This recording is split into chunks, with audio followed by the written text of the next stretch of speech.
Why, hello everybody and welcome. I hope you're all ready and raring to go. The stream is a little bit wonky there. Oh, yeah. Yeah, it's cutting off a big chunk of your screen there. Yeah, let me play with it here. Could What be happened because was... you tried to twin stream it. No, remember last week, last when I streamed, I was streaming the, oh gosh, what game was it? Salmon Max. I had to adjust some Yes. things, and I just forgot to Oh, readjust it, okay. so everything should be Yeah, good now. like you had to probably had to reduce the refresh rate. Yep. And something like that. Yes. Yeah, There you go. the old Telltale games do not translate particularly well to high resolution displays. Oh yeah, no, absolutely. Like I was gonna at one point stream like Fallout 1 and 2, Oh, and that was quite a similar experience. And we got Katso01 for 9 months. Thanks, man. Like, glad you're here. And we got 69 bits from Etherin Hunt. Cool. So I looked at the timeline and I made sure we're actually really close to the next actual bout of missions popping. It's like a month or two away in game. So I'm just kind of traveling up, gonna head up in this direction and see when it actually pops. So right now we're just killing time, checking these different factory yeah, worlds. go check out the like major industrial hubs. Try to gear up as best you can. Yep, that's exactly what we're doing. One, that will kill time, and two, if you can do it while traveling in the general direction of the soon-to-be Free Rassle Republic, it will save you some time when those missions do actually pop. Yep, that's you're thinking along the same lines. You're thinking with portals. Oh, that was a great game. It was one of my favorite games of all time. Like when it came out, it was groundbreaking. Oh yeah, no, Yeah, I mean kind of silly. It's just such a great game. Wow, this null modifier's 23 million. Ooh. Oh yeah, that is pricey. On the other hand, actual functioning null signature system at this point is like, oh yeah, I heard about that one time. Yeah, that's, and I have 25% off of that as well. Yeah, I bought one and it's on that Atlas, so I'm very much considering buying another one and putting it on one of the light mechs.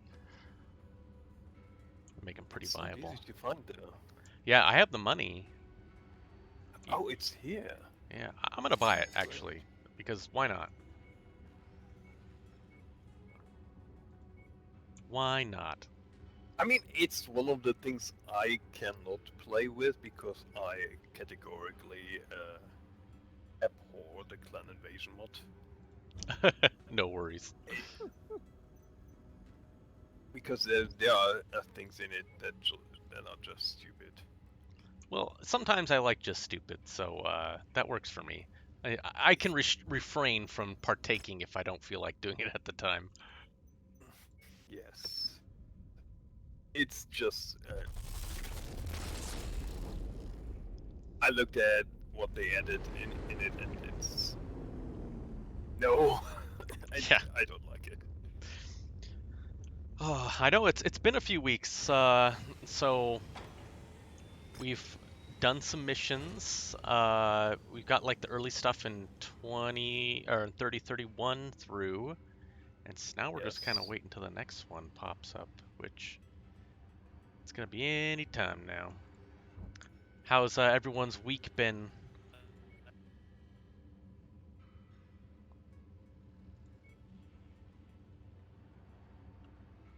Howdy, Lord Grimos.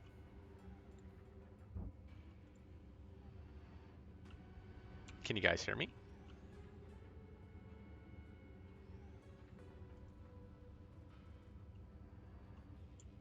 Hello. You guys are cutting out. I wonder if it's I'm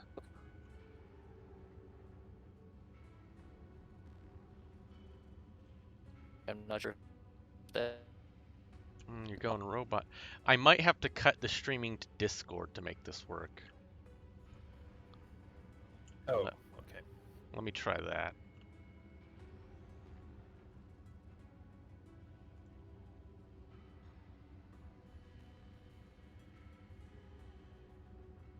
That Oh, we were is dropping out. That's not nice, no.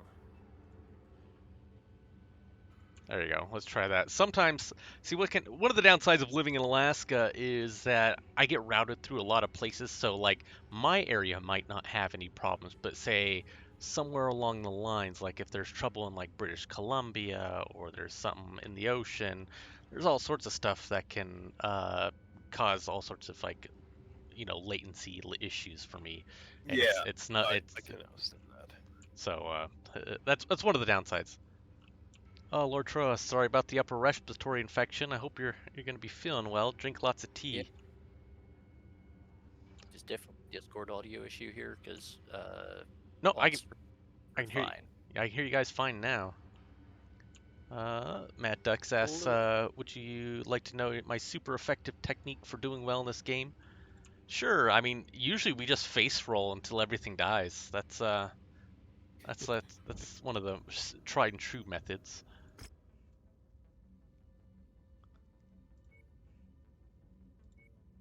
How much time is that? 24 days. 20 days. Yeah, we'll go here. What are your secrets? Tell us. Tell us your secrets.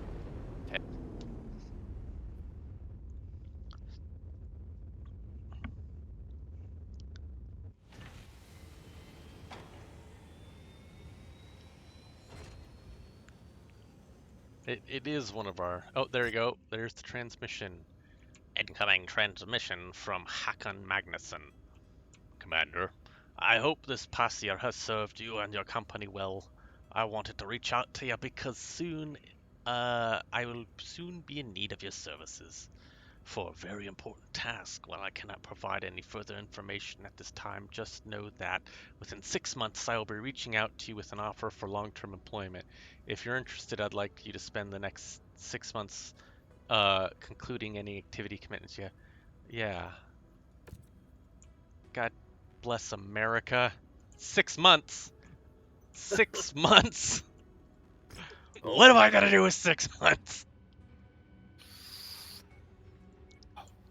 well, 6 months are 10 or so jumps. Yeah. Something Because like that.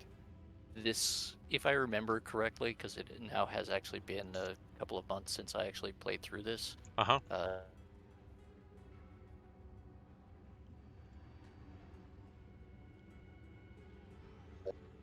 Heavy-ish mech. Man, you keep going robot on me. I keep cutting out. Yeah, you got cutting out there.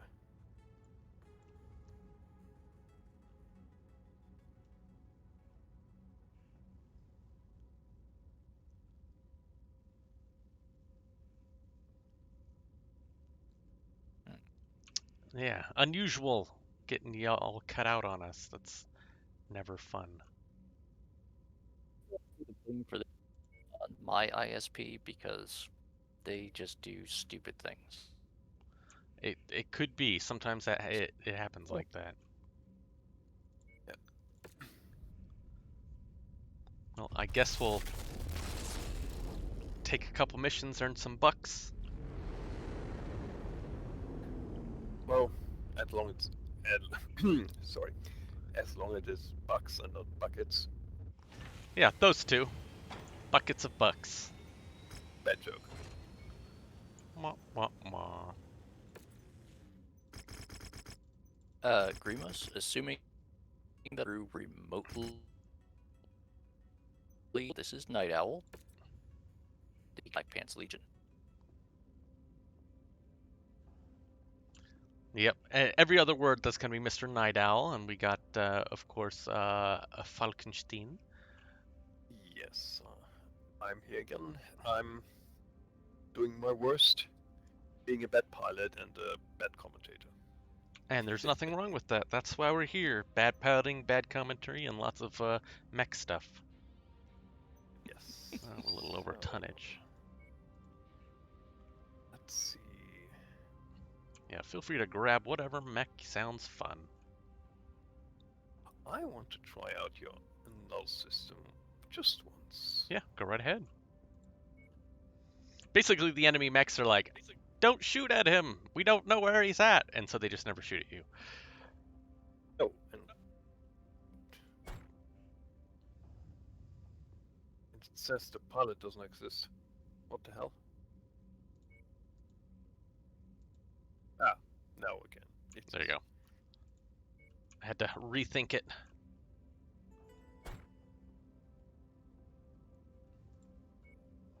Let's see, what do I want to run here?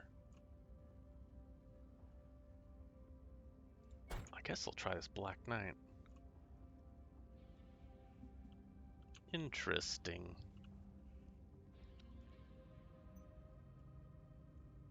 All right, off we go to the Wild Blue yonder. We'll just need you to get all readied up.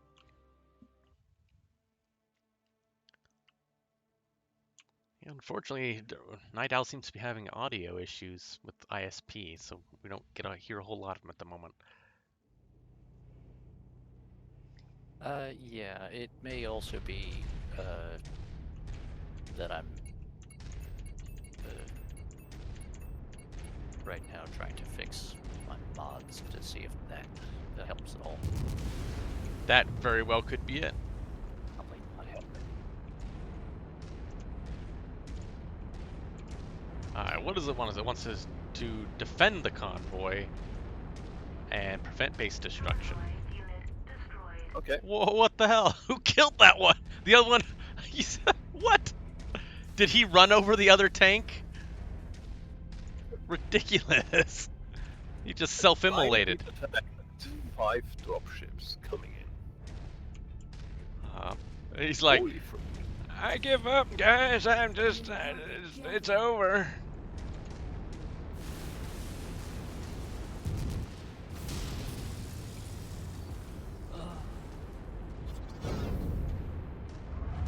These missions are just so painful. Yeah, but they have space bucks on them. Well, they do. It's more that they make you take the head possible, and then they put you like 4 kilometers away from the base you're supposed to be defending. While Yeah. I think the idea is to make you split up. yeah, Probably I mean yes. there is that, but it's also like, could you at least drop us we're supposed to be protecting? Yeah, it's like, we want to be as tough as possible and the most painless of ass.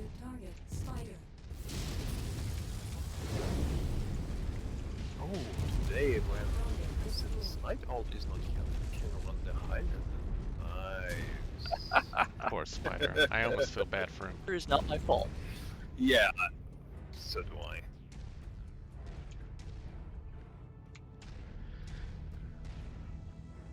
No Yeah. way.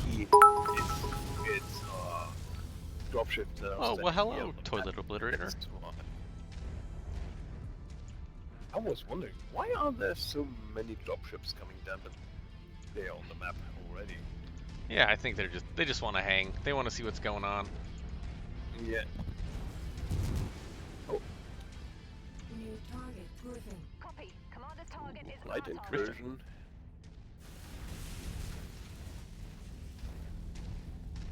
And the hunchback with lots and lots New of target laser leaks. Hunchback. I am going to drop for a minute to do a reboot and see if that fixes things. Sounds good. I'll see you in like 2 minutes. Okay, we'll be here. See you again.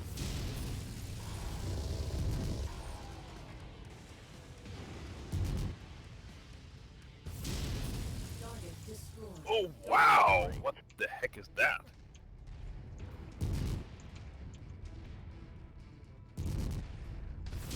Target destroyed. Ooh, Hunchy back wanted to fight. He wanted to get down to fucking town.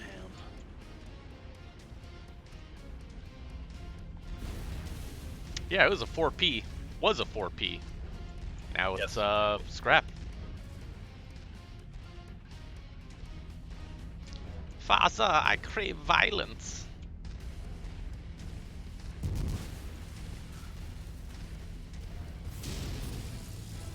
Because violence is what we crave here. Because, I mean, seriously, why not? here we are, robots that do violence onto others. So, yeah. Oh, well, here comes a drop ship dropping off some baddies. Oh, it's just parked there.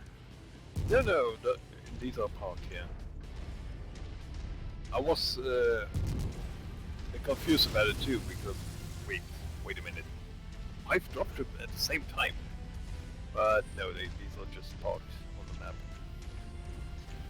Lord Grimos. The speedboat map, basically. New Yeah, target I don't think selected. the BPL would do well in Clan Society, because half the BPL would be, yeah, no. Let's just say no. We'll just go with no. There's reasons, and many reasons, but mostly no. I mean, everyone would be dead because they'd be screaming Bachal every 10 minutes, then they'd be dead.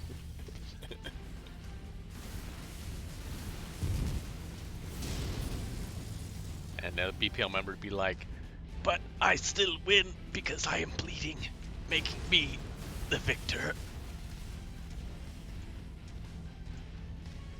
I'd be like, yeah, I can't fault you there.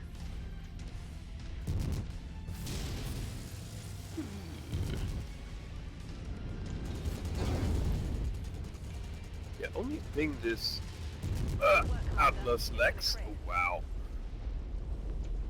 that's a great. It has. That was a lot of fun. Went pew pew pew pew. I shot on Phoenix Hawk. Yes, Well, shoot, Mr. Phoenix Hawk. Thank you. Hopefully I'm coming in relatively clear now. And yours very quiet again. Oh, well. That might also just be me being quiet. Possible. Yeah, I've had some brain meat ideas recently, and I'm gonna have to talk to Tex and Goat and crew, and we're gonna come up with some ideas. I thought of something cool, and I might see what people's attitude and how feasible this would do. I don't think it'd be terribly difficult, but yeah, there might be something more interesting on the way. Intriguing. Yeah, I don't know myself, but, like, and I don't want to go around saying, oh yeah, this is no.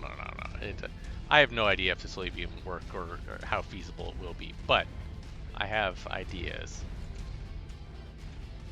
Yeah, That does not sound good. For some, Ah, a dream to some, and a nightmare to others. it definitely sounds very interesting. Just best to not overpromise and underdeliver. Exactly. That one is good. In Clan Society, you have free birth and carbon birth. In Van Zandt, you only have afterbirth. Yeah, that sounds Okay. about right. Yeah. Oh God, Convoy has reached fire who said that? Yeah, who did say that? Oh, UNC Samurai. Oh, Samurai. Acquired. Mr. Samurai, in Van Zandt speech, we say, Mung Tung. Target dis- That VTOL is on our list of targets. Let's make our quarter. Now, I first heard that phrase in a little known kids movie called Hook. God, I have not seen that in probably 30 years. Yeah, he says Mung Tung. Do you know what Mung is? I'm not sure. At the I moment, my only see vocabulary that is failing me. Oh, the Mung. English bad. Yeah, Mung is vaginal afterbirth. Oh God. target So Right. they said that in Hook, and like most people, like nowadays, like people would be googling that shit, like, what the hell is that? Like, oh Jesus Christ! In the 90s, I would be like looking the Encyclopedia Britannica. What the hell is this? I don't got anything, so I don't know. So yeah, They slipped that one in there. They did Ah. slip many things in the 90s. It's fresh, Ensign Biersky. Fresh. Not jerky. Fresh. Target acquired. Oh, Come on, little tank. Don't get stuck. I know you want to be shot at. Target and destroyed. well, Huzzah. Now we just... I seem to have managed to make things incredibly worse. Nice. That means you're making progress. Yeah, I managed to go from being able to load the game. Why are the AI pilots following me? That is actually a legitimately good question. Why the hell are they? I know I can't get back up. He's fallen and he can't get up. No, I can't get up the ramp because Yeah. damn AI pilots are in the way. Likely hunchbacks. excuse. Good job, AI pilots. Oh, Good job. I got targets. More Nice. hunchbacks. Lot more hunchbacks. Excellent. With lots and lots of lasers. It's Lance Igor. Or maybe Quasimodo Lance? I don't know. Yeah, Quasimodo. It's pronounced Igor. Igor. Target acquired. Well, thank you for the bit, Twill Obliterator. Let's see, he also has ideas. I also have an idea. I call it a combat crapper. It's a motorized wheelchair that has tank tracks on a toilet with several weapons on it. Damn Target it. acquired. Hunchbacks are too fast for me. Target Slap. destroyed. To your ideas both horrify and intrigue me. You should apply for a DARPA grant to develop this. It's not a bad idea. It's been around a while, but it's a solid idea. Now you just need to get it to function. Target destroyed.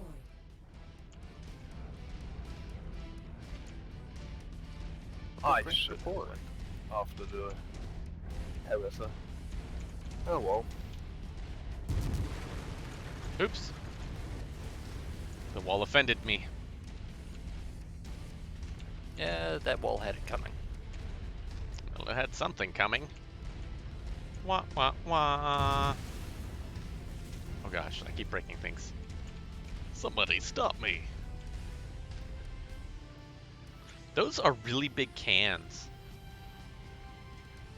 Like, all this trash I'm looking at is actually positively huge. Because that bottle right there is the size of a person. Oh. So like, this is mech trash. Like, someone is drinking, like, that's a giant, like, tub of, like, soda they're just dumping on their mech cockpit.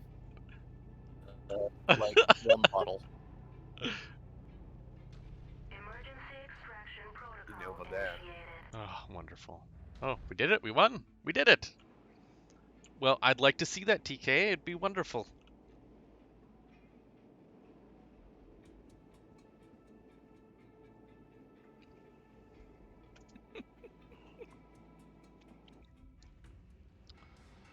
Trust me, there's all sorts of things I'd like to bring to BPL Meetup, but that's not easy to do because I'm so far away.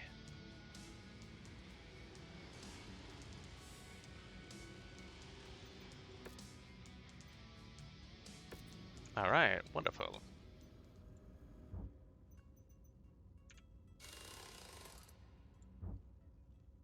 All right, another mission down. Ba-da-bum, ba-bum. Hmm. Hmm.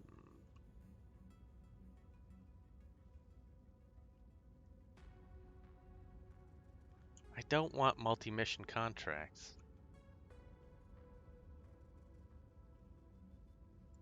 And I don't want to take contracts against.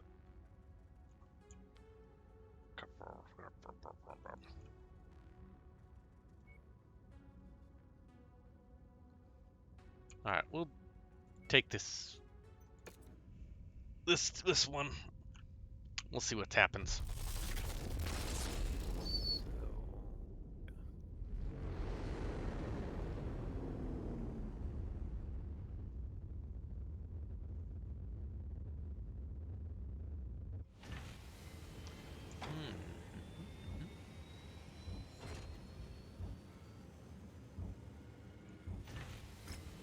Alright, we'll take a mission for the, for the Drax, but they don't really like us, so that's fine. Maybe they like us more after it. But then Maybe. again, it's Drax and mercenaries. It's true. That's always an issue. I mean, even Drax hate other Drax, so.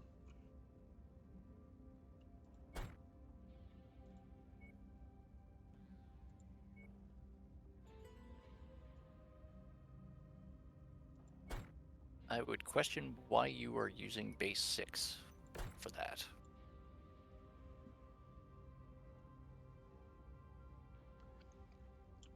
Lord Grimace says, so I'm working on a little project right now. I'm calling it the Fast Reserves for Clanners, consisting of 6 mechs, mostly lights, and a minimum of a company of vehicles that can go over 80 kilometers an hour. Yeah, I think it would be 5 mechs because that's the 6 mechs is Comstar. Team phone company.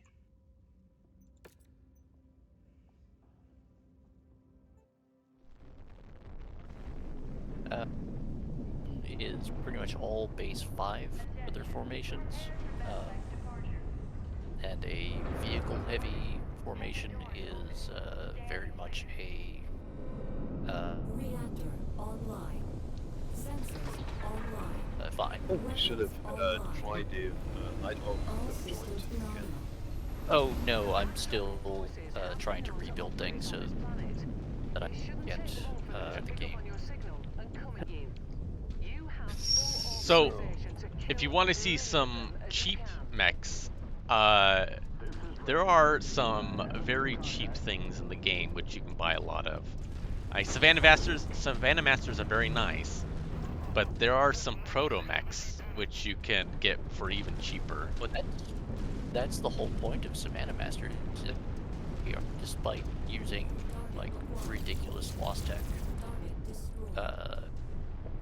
they are dirt cheap, and you Yes. can just buy like 3 dozen of them for the cost of a single mech. Yep. No, absolutely. Like I've used them to great mischief. Also, infantry's pretty cheap as well.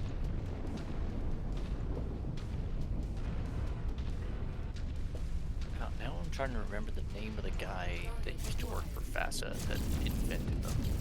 He has like a whole bunch of self-inserts in some of the early novels. Uh-huh. Sam something or other. Don't know. Gonna look that up real quick.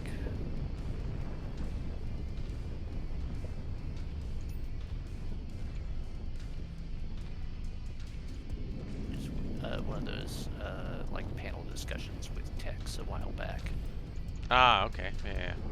I think I know who you're talking about. I don't remember his name. I'm like terrible with names unless I use it all the time. Sam Lewis, I think, is. I'll take your word for it, but that means the name means nothing to me, unfortunately.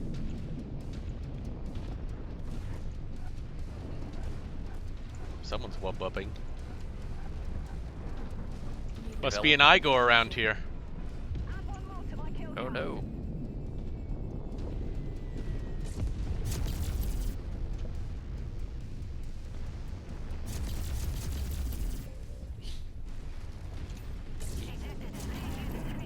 Edo 3026. he is the guy that designed the Savannah Master. Oh, nice.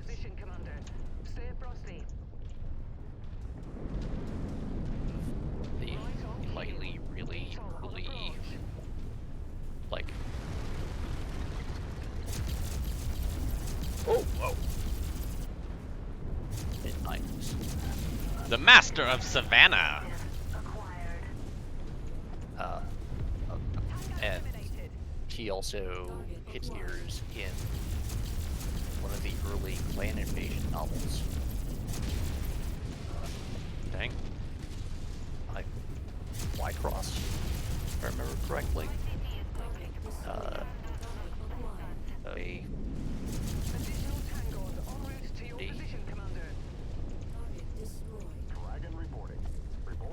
his corpse after digging out of the blown out hull of his mech. That's always fun. Man, Yeah. literally too angry to die. Oh, I mean, Kai Allard Liao is like just the guy that has, like, everyone jokes about how much plot armor Victor Steiner Davian has. No one has more plot armor than Kai Allard Liao. That is true. He has quite a bit. I mean, Victor gets injured a few times in the books. Oh yeah, I he never. gets, Kai gets injured once or twice, but it's still like, oh yeah, he gets injured and then kills an elemental by like snapping his neck With his bare hands, basically. yeah. Yeah. Yeah. Okay, I have just irrevocably broken my Mechwarrior 5 install. So Nice. that's just not going to be a thing for me tonight, so I'm just going to follow along and chat with you guys. Yeah, no worries. We're here, and we are happy to be chittery and chattery. Like a kittery cattery. You So know. I'm just going to do my best to keep an eye on chat and let you guys know what's going on there. Some stuff happens in chat that I don't know about. You know who you are. Occasionally things happen in chat, and it's best that you don't know. Yeah, what happens in chat stays in chat, so keep it there. I want a nice clean chat. Wipe your noses, wipe your rears, wipe your front butts if you have to.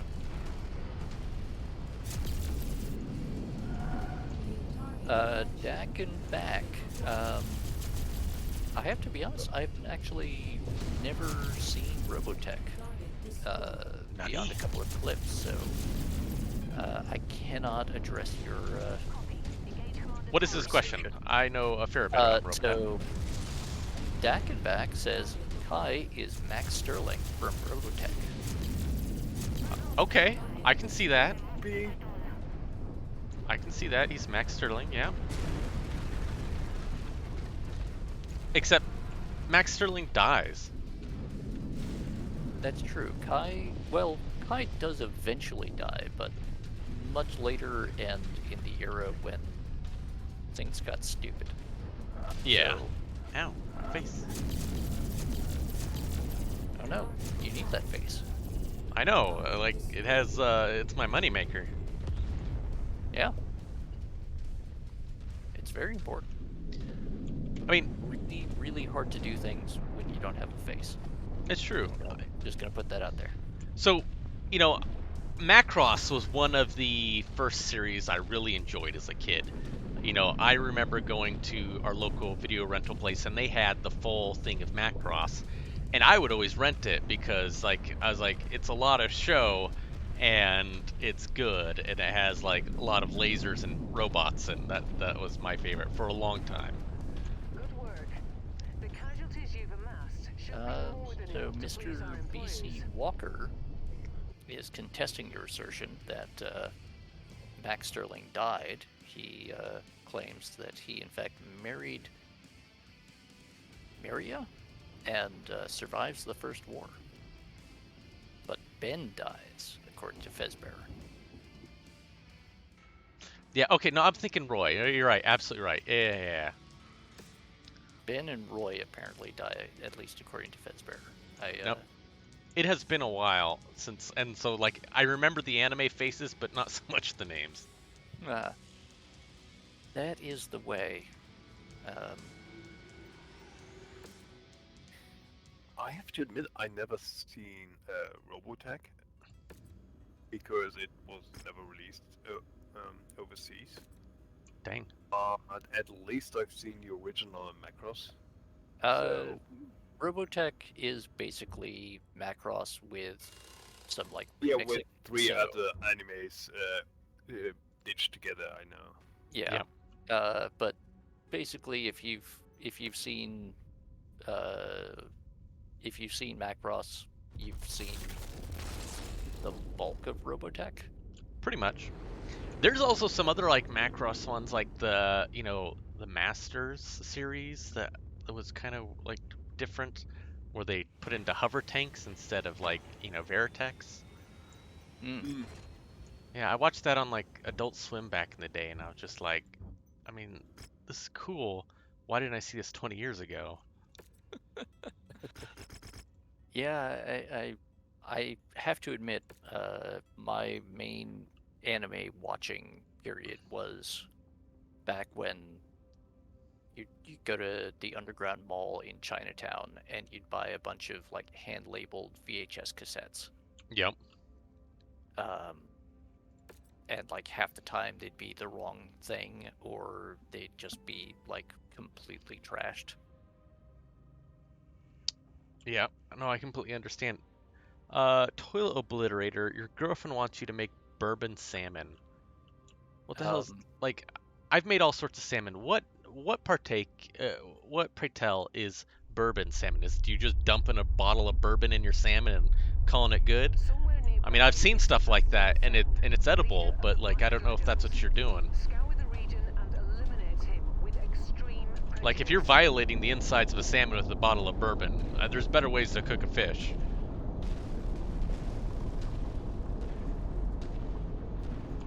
Okay, I can see that, Fezbear.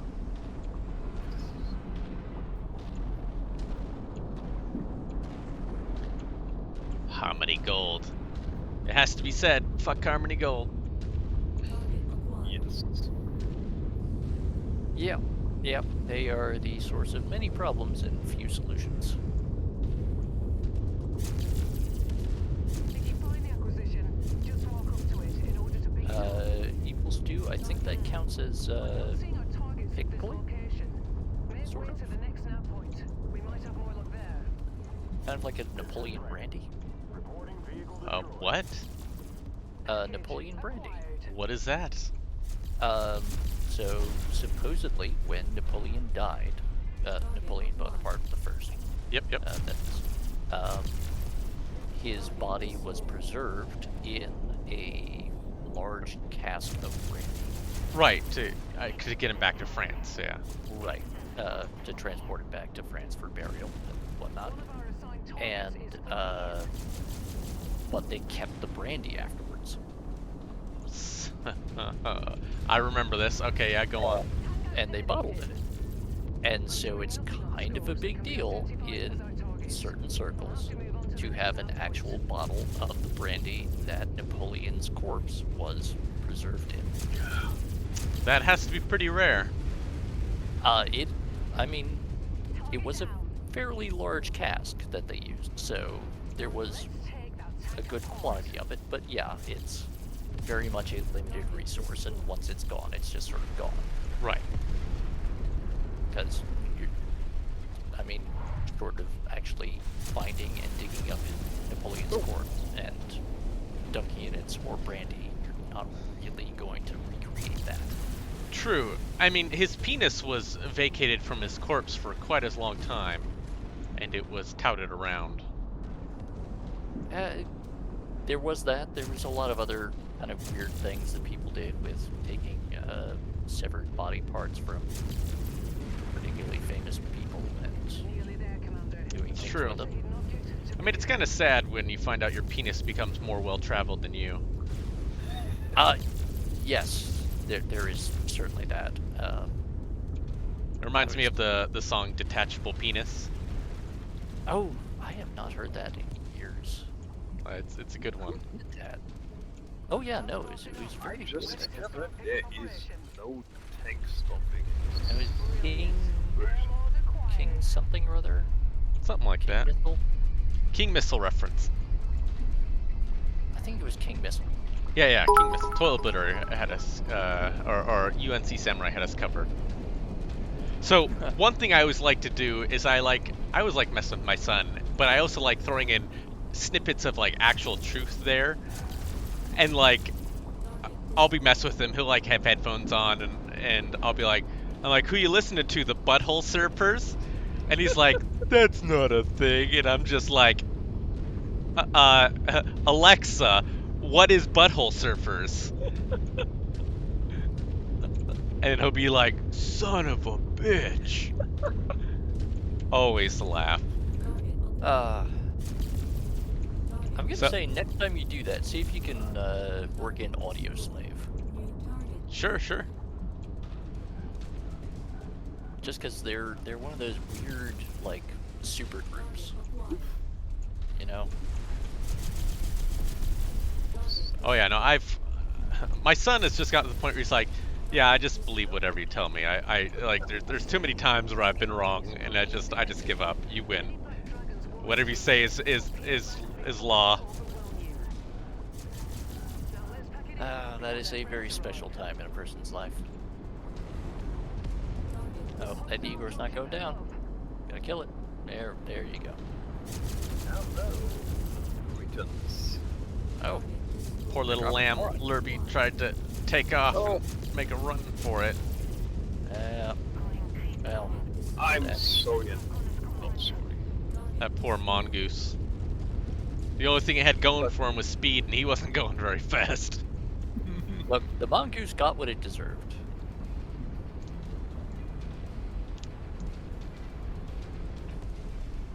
Oh no, like one of my favorite games with my son is I'll talk about instances of him when he was a kid. Like, oh man, let's talk about that time, son, like about when you're, a little kid. And he's like, no, let's not talk about that. Ah, damn it. I hate it when that happens. Yeah. Let's have loot in your pickup area. It Well, auto loots if it's actually- in the, yeah. It actually does that now. Originally it didn't, which was very annoying. But Yeah. At least since the wrassle DLC Correct, yeah. dropped, if not maybe a little bit before then. But one of the more recent updates, they actually finally addressed that because it was super I see. annoying early on. One of my favorite stories of I have two sons. So my eldest son, I have twin boys. So when I say eldest, he's older by 2 minutes, but he likes to be called the eldest son. He was a fine lad of what I think like 10 at the time. And we had a bunch of company over, and he was messing around with the dog, which I told him not to at the time because we had a bunch of company over, but he did not listen. He thought it would be, he was just more of annoyed, like, oh, no one's paying attention to me, I'll just play with the dog.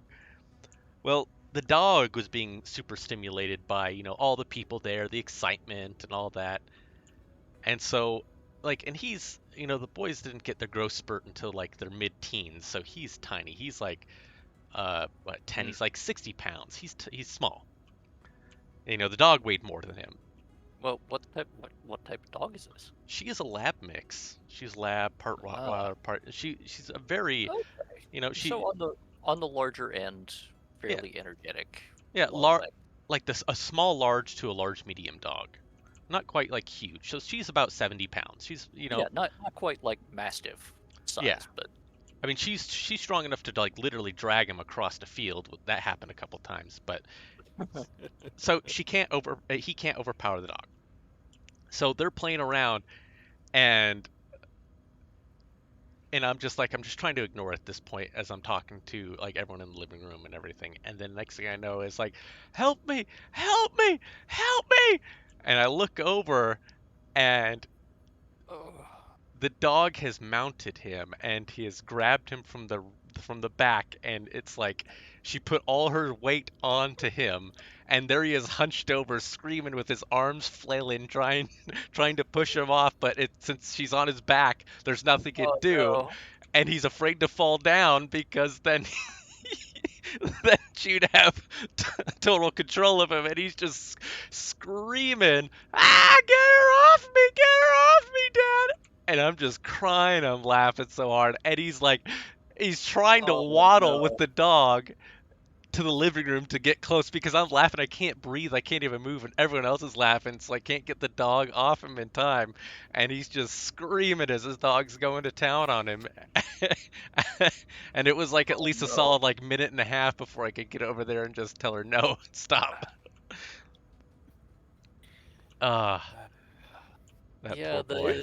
thankfully the last time I've had to deal with an overexcited dog like that, he was an elderly dachshund who weighs probably like 30 something pounds. Yeah. He's a very potato looking fella. And he was just absolutely going to town on his Christmas gift of a decent sized squeaky toy. Okay. And I mean, it's not nearly as interesting a story. It's basically poorly trained elderly dog gets really excited and ends up ruining a carpet. Yeah, that can happen as well.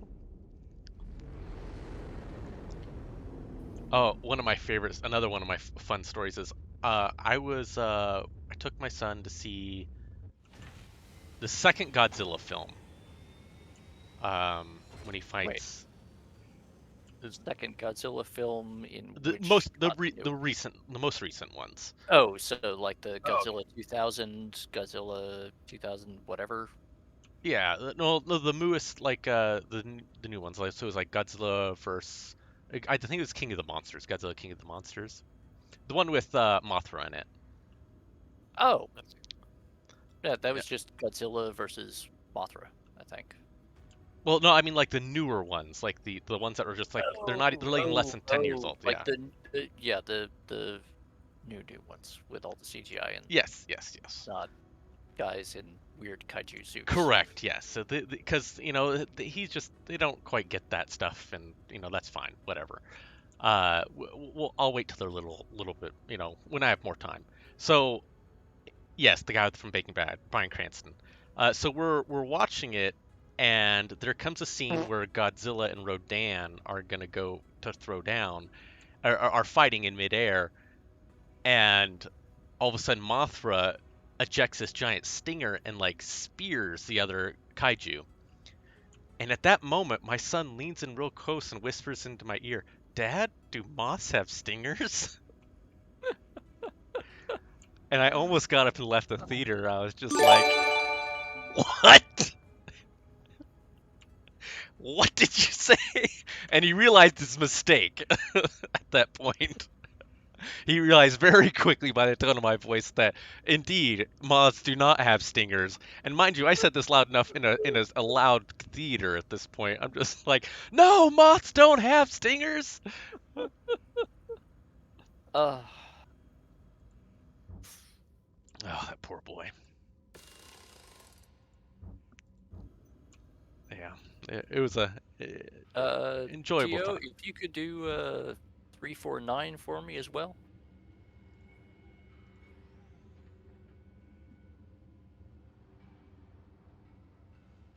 You'll hear it in a minute. I 1605. know what it means. Okay. Thank you, Tio. Yeah. So I am definitely not going to be joining you guys actually in the game tonight Yeah, no worries. because it looks like I'm going to have to reinstall everything from the ground up. Dang. Yeah, it was just throwing like OS level exceptions when I tried to even load the game. Oof. So I don't know what's going on there, but we'll try again and At some point, we'll probably get it working. Oh, your Mech SC, really?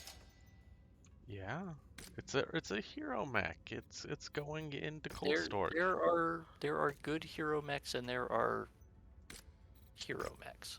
Huh? Nothing wrong with that one. It's going to the collection. Look, I can get behind the K9. I can understand the appeal of the Irby Lamb. Mhm. But the Irby SC is just... It has its place in time. Its place is disappointment on legs. For some, yes.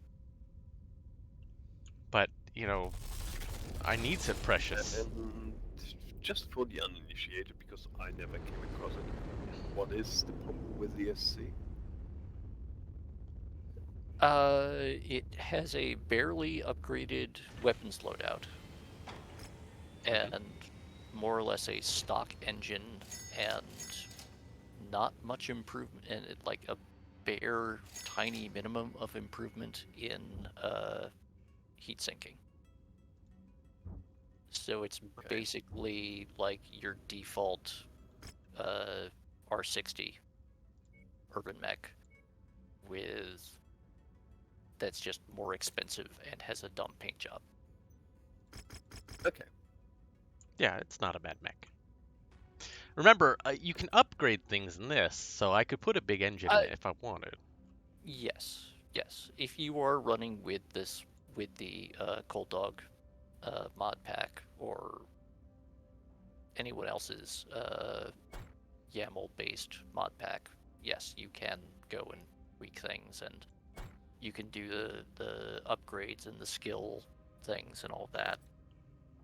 It's just, like, at its base, it's not really an improvement on the base model urban mech for what you are paying. Understandable. And also, Kenx Joho 32. We do a lot of Mechwarrior here. At some point, I would like us to stream I don't know. I don't know how feasible it would be us to stream an actual live board game, because location is mostly the issue. Obviously. What I would suggest, AK, is if we can get OBS to cooperate, and we have like 4 to 6 hours to spare, we could try doing a Mega Mech session. That is true. I mean, Mega Mech doesn't even take that long. If you know what you're doing, you can get it to go pretty quick. It's more when you have multiple players and everyone's sort of dickering about and trying to be like, oh wait, anyway. No, absolutely. It can, but it all around speeds up. Yes, it Could does. actually also do tech via tabletop simulator. Yes, that is another option. Yeah. I will say the point against tabletop simulator is that you still have to do all of the actual like pencil and paper math, whereas Mega Mech automates almost all of that for you. That's true. So it's really just a matter of the players actually doing their decision making. That tends to be the major low point in a Mega Mech game, whereas tabletop simulator is all of the slowness of actual in-person tabletop. With none of the ability to get your hands on stuff. Yeah. I've done it both ways. I will say I prefer the Mega Mech method, as at least it does eliminate the more tedious bits. I agree. New target And treasure. they have a lot of maps too. They do. They also have custom map tools. They've got, especially if you want to do a campaign, they have great campaign management tools that integrate all of the campaign ops, interstellar ops, all of the different rule books. It's a very, very handy tool. I'm actually in a campaign with about a dozen other players at the moment. Nice. That's being run by Whirlwind. Very And nice. It's really great. Like, our big bottleneck tends to be the fact that we do have, on average, like 8 players per session. And Yeah. so... Yeah, so how we got all our the campaign to go management. quicker is we just had the dungeon master for the most part would play, and it just helped with a lot of the click-throughs. Yeah. And focusing, we're gonna have to go around because the bots won't jump off the cliff because they'd be dumb. So we're swinging wide. Well, I damaged the legs a bit. Yeah, that's okay.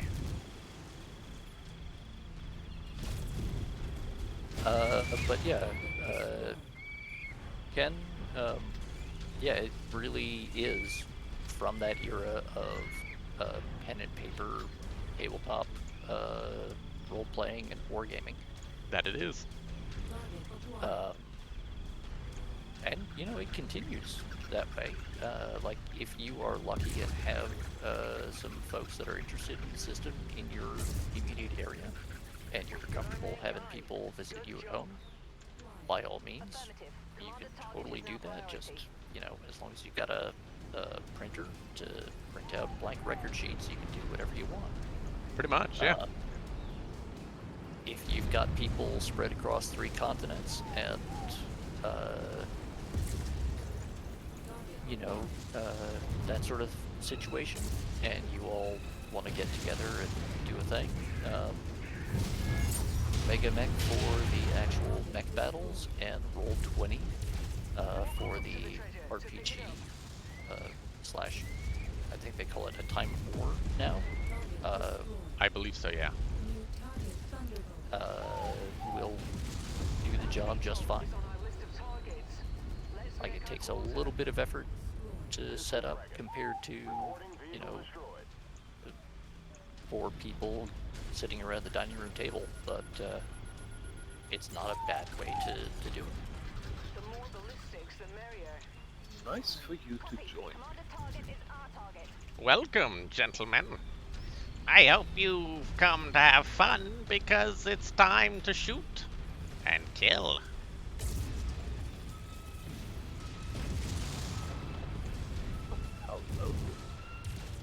Hello. Mayor Emperor? I'm gonna take a guess that that's the pronunciation you intend.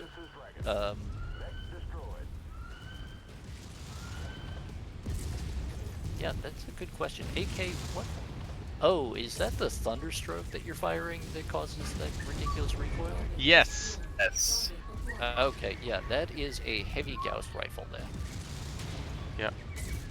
Because I'm thunderstroked. It's an overpowered heavy Gauss rifle because it's one of the stupid pirate weapons. Well, Yeah. yes, it is a pirate weapon. On the other hand, you're in 3033. Yes. So the heavy Gauss rifle hasn't technically been invented yet. That Right. too, yes. Mod packs be doing mod pack things, so Yeah. that happens. Good times, good times. I mean, if they actually did put in a Thunderstroke, do you just want to be running around in a Fafnir? Maybe. Well, look, the Fafnir, it is one of my original favorite mechs. Yeah, the Fafnir. Like, It was what's the best word? A revelation when I first met it in Mechwarrior 4. Yes. I mean, Mechwarrior 4 getting a Fafnir was just an absolute game changer. It's, Yeah. I'm just going to lumber at that guy until I get into range, and then I'm going to press a button, and he's going to explode. Yeah, fetus deleus, I understand. Like, the Basically, only thing that hit harder than the Fafnir in that game was when the community re-release came out. Mm-hmm. Yes, when they put in when they had those mod packs and they put in that Marauder 2 that had a capital scale Gauss rifle. Oh yes, it was the Behemoth with the like warship scale railgun. Yeah. All right, we're finally going to be able to depart to the wrassle hog. Aha! Here, Finally. it means a lot to me that you have answered this call, although we have only briefly worked together. Your past actions have proved that you are a true friend of the people of Hog, and right now we need all the friends we can get for what we might be the most important event of our lifetimes. Commander, I've entered into a pact with Comstar's Primus Myondo Waterly and the Draconis Combines Gunji no Kanri, Theodore Kurita, that will grant a large majority of the Hog's military districts its independence. In early March of the next year, I'll be announcing our secession from the Combine and the birth of a new independent nation, the Free Hog Republic.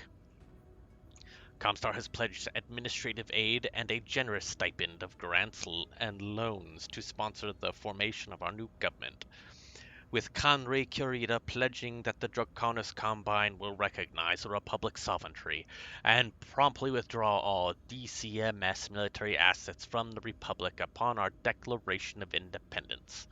Archeon Katrina Steiner and her has also pledged to recognize the sovereignty of Rosselhaug and will gift the Republic a number of systems with direct ties to our people, turning over nearly all of the world's Christian and the first tier liberated in the name of House Steiner during the Fourth Secession War. Naturally, given the stakes involved with one of the largest peaceful transfers of power in the history of the Inner Sphere, many are on edge as to what the Kurita and Steiner loyalists living on many of these systems will do when announcing our secession. And although we've invested heavily in growing our new military, the Kung's Armee, the reality is our numbers are still only a fraction of the DCMS forces currently stationed in what will become the Republic. Both Primus Waterly and I agree that in order to deter any troublemakers from breaking the peace, the Kung's Armee will need to be supplemented by mercenaries, lots of them, including you. We've hired over 5 mercenary companies, complementing our military with multiple regiments worth of battle mechs, and we're still securing contracts for more. Given your history with our people, I will be stationing your company in our new capital on Rasselhag under the command of First Tier and your old friend Christian Mansdotter. Your unit will act as the first tier mercenary support company under the direct command of Oversteer Mansdotter. Make your final preparations, then head to the system's jump point. With any luck, this contract will be nothing more than a glorified garrison assignment. But for a matter as volatile as our independence, I would rather have you under contract and not need you, than needing you but not having you. We'll speak again soon, Commander.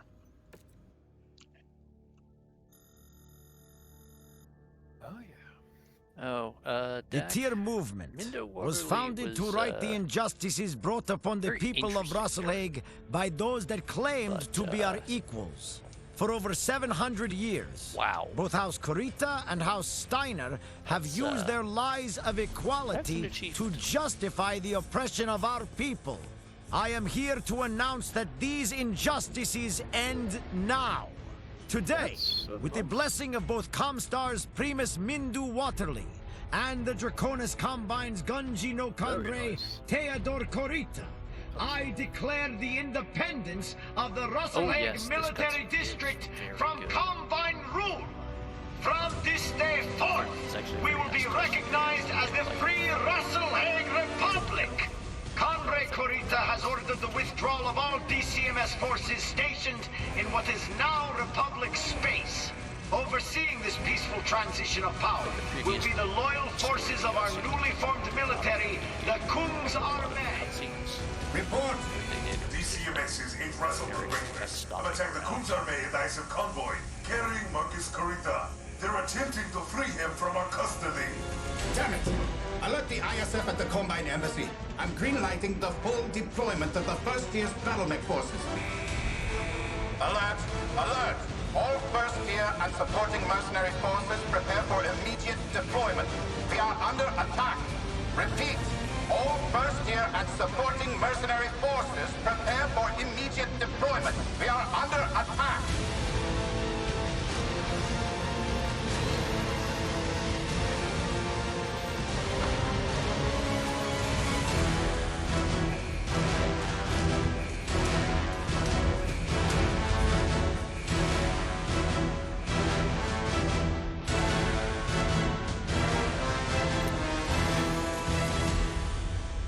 That Banshee 3S. Mm-hmm. Begun the rodent wars have. Yeah, you saw those guys riding around that like little robot, that little. That's like what the BPL would be doing. Is you'd see like you come into a room and everyone would be on one of those, and we'd be like doing go karts and like spinning in circles, and that's just it. That's all we'd be doing. I mean, that is actually how they get fighter pilots around on a lot of air bases and even aircraft carriers. They have these little, like, electric carts that they just sort of carry them around on. So it totally makes sense that you'd be doing the same thing with mech pilots. Yeah, just all over. But yes, I can totally see the BPL or related groups doing pilot go-kart jousting matches. Yeah, I mean, we would totally be doing that all the time, and we'd have like competitions, and we'd have a whole league going. Well, I mean, Farm Sim Friday has the Hosfei special forklift jousting. Yeah, exactly. So. All right, we'll have to tone down the mechs a little bit to get it in weight. Yes. Just a bit. Just a wee Tiny bit. Tiny bit. Actually, do you have enough Marauders to do a full lance? No, I have one Marauder. Oh, well, that's disappointing. Well, I'm not a huge. But it's a royal Marauder. Yeah, it's a royal. There, you want me to bring the royal? I'll bring the royale Marauder. Be like a royale with cheese.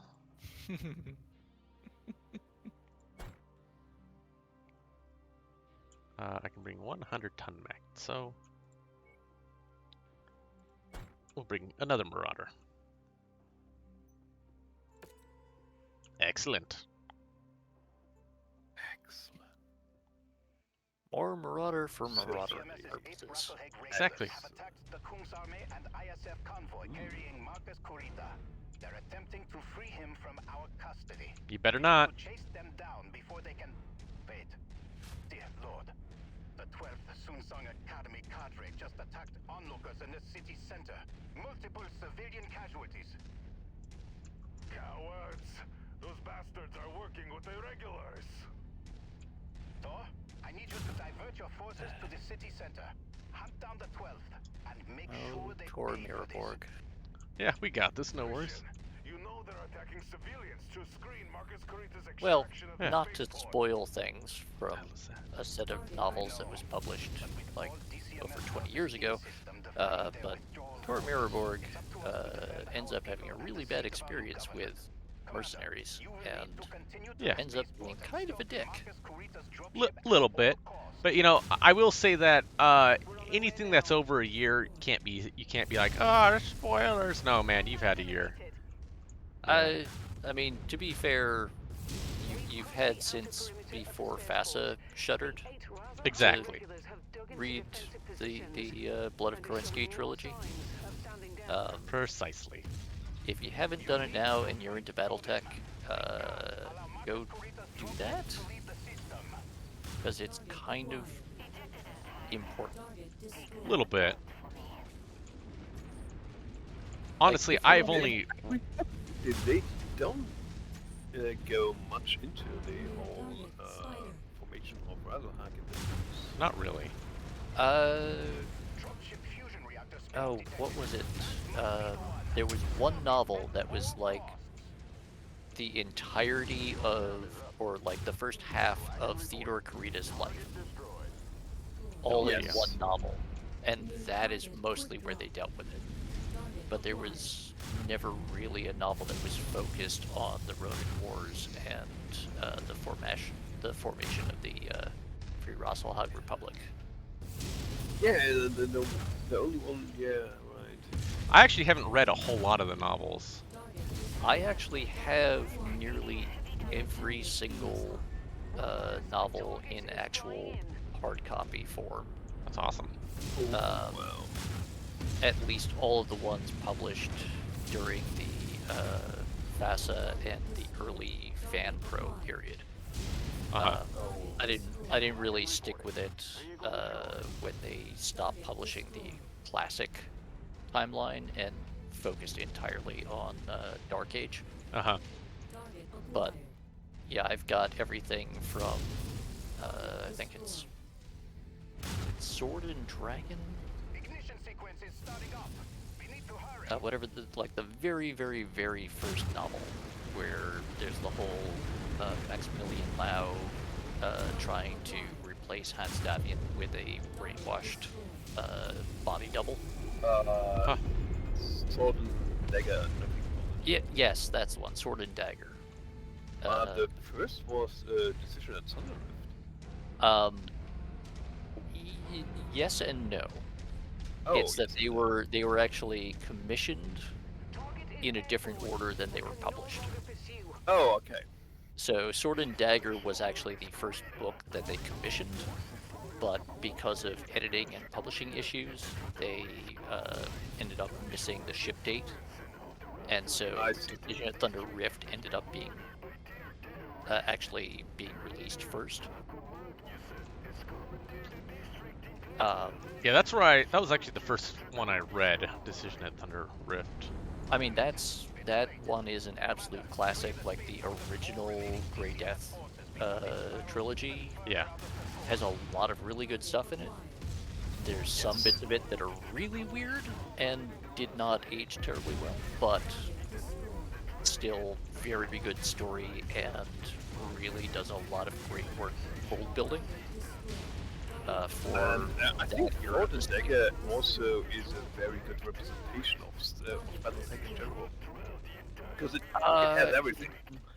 It does. I will say that Sword and Dagger, because of just how early it was and how early they started working on it, compared to actually fleshing out the rules, there were a lot more things that had to be sort of quietly retconned. So like the opening scene of Sword and Dagger involves aerospace fighters going all the way from the jump point to the planet with external fuel tanks Even at at full acceleration, thrust. deceleration. Yeah, there's a few things like that where it's just like, yeah, if you actually go and look at the source books, none of that is remotely possible. Right. And there's a fair amount of stuff like that in the novels because, as they used to say in the source books, it's like, yeah, there's the novels are based in part on the actual rule books, but yes, but the first few do books, make allowances. They do make allowances for. Well, I was saying that there was like a literal disclaimer, or even an entire dedicated chapter in a lot of the core rule books for a while that were like fiction versus game rules. Yes, the novels are great and all, but they are taking certain liberties with things, so their description of stuff may differ somewhat from what you can actually do with record sheets and dice. Yes. Yeah. And then again, the first 5 or so books were also it was written by Will Keith. Written before they had the rules William Keith fleshed out. He's done a lot of really good books. I'm not sure. If honestly, I like his writing a lot. Or not? It's at because least I the Great know Death about trilogy. He wrote the first 3 books. There are things in the Great Death trilogy that are just... Well, there was also a lot of parts of the rules that weren't... yes, Bill Keith wrote the Grey Death trilogy. He did a lot of really good work early on. He's done a 4th book in the trilogy, a new one that came out in 2021. Well, there's actually several more books in addition to the original trilogy. Right, there's 2 more afterwards. They're not great. It's written by a different author. Yeah, the follow-on Grey Death novels were not stellar. Well, a lot of his other stuff, like he's written a lot of books since then, and his writing's improved quite a bit. Like, yeah.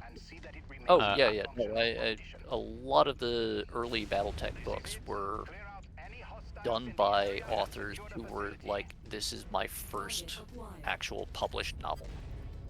Yeah, so he actually writes under a pen name as another author of Ian Douglas. And so he's written like the Star Marine books, just a whole bunch of hard sci-fi books. A lot of them are really great. If you haven't read Ian Douglas, you know it's all Neil and Keith, but just under a pen name. And like I can definitely see like he's improved a lot over the years. No, Samurai. It's that was like literally one of the very first things he ever wrote. Yep. For publication. So yeah, his writing style was not very well developed. He was really raw as an author. So yeah, and there's nothing wrong. Like that's where he started. Yeah. No, I mean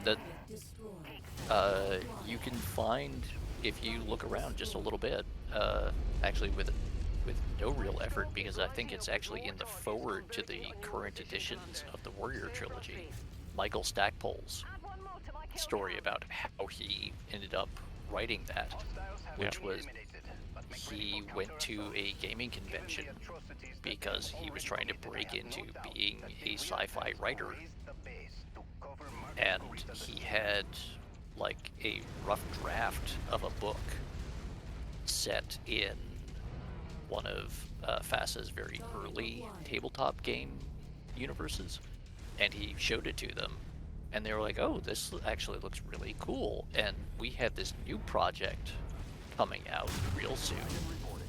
Can we send you some stuff, and so that you can keep developing this, and then maybe, you know, once that's done, do a novelization for this new product that we have coming out." Yeah. And like, oh yeah, that sounds awesome. I'd love to do that. So I didn't like the Warrior trilogy. Honestly, like I think it was a subpar book series. Like, but I liked the information, but like the writing was not good in my opinion. Okay. I did not like the Warrior trilogy as in the writing style. Like I liked the information, but it didn't flow well. It was clunky. It's subpar writing. There are definitely some clunky bits in it. I have in terms of the prose style, I reread the Warrior trilogy every other year or so. Okay. And I actually have the new leather-bound editions on the shelf just behind me. I admit the writing is a bit clunky in places. It is certainly far from Stackpole's best work, but I find the story... It's one of its early works, so... Right, and that's I take that with a grain of salt. You have to respect, so... Yeah, no, I'm just saying that I actually find that while the prose is a bit clunky in places, the story is compelling enough to make me sort of push through. Where the actual prose is a bit lacking. Yeah, another prime example of that is like, hey, I love Dune and everything about it, but the first book, like, I knew the story and everything way before I even like started reading the book, but holy shit, it took me 6 months to force my way through to read Dune. It just does not flow well. It's not you know, it's old sci-fi, and you have to. It's really like a flavor you have to really enjoy. Now, and here's the funny thing: is I read everything afterwards that, and I had zero problems. Dune, I had a lot of problems reading. Like I said, it took 6 months, and I had to put it on next to like my toilet so I could read it one page at a time, because that was the only way I was able to get through that book. Oh God. Yeah, I mean, in my case,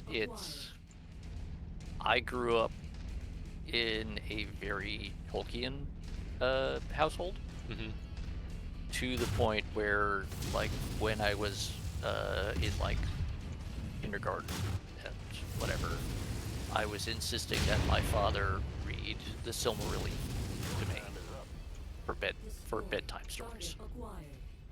Yeah, you know, it's I like listening to a lot of that stuff, but like actually reading it, it's like British humor. Man, like you give me British humor audio and listening to it, and it's the best thing in the world. Like trying to read Douglas Adams, I just couldn't do it. I put down the book. No, I loved it. I loved it. That's more a matter of like personal taste kind of thing. Yeah, absolutely. Understandable. I gotta say, I never had problems with either the Battletech books nor with most of the Battletech books. There are some duds in it, and I love Dune from the first few pages I read. So, cannot really relate to it.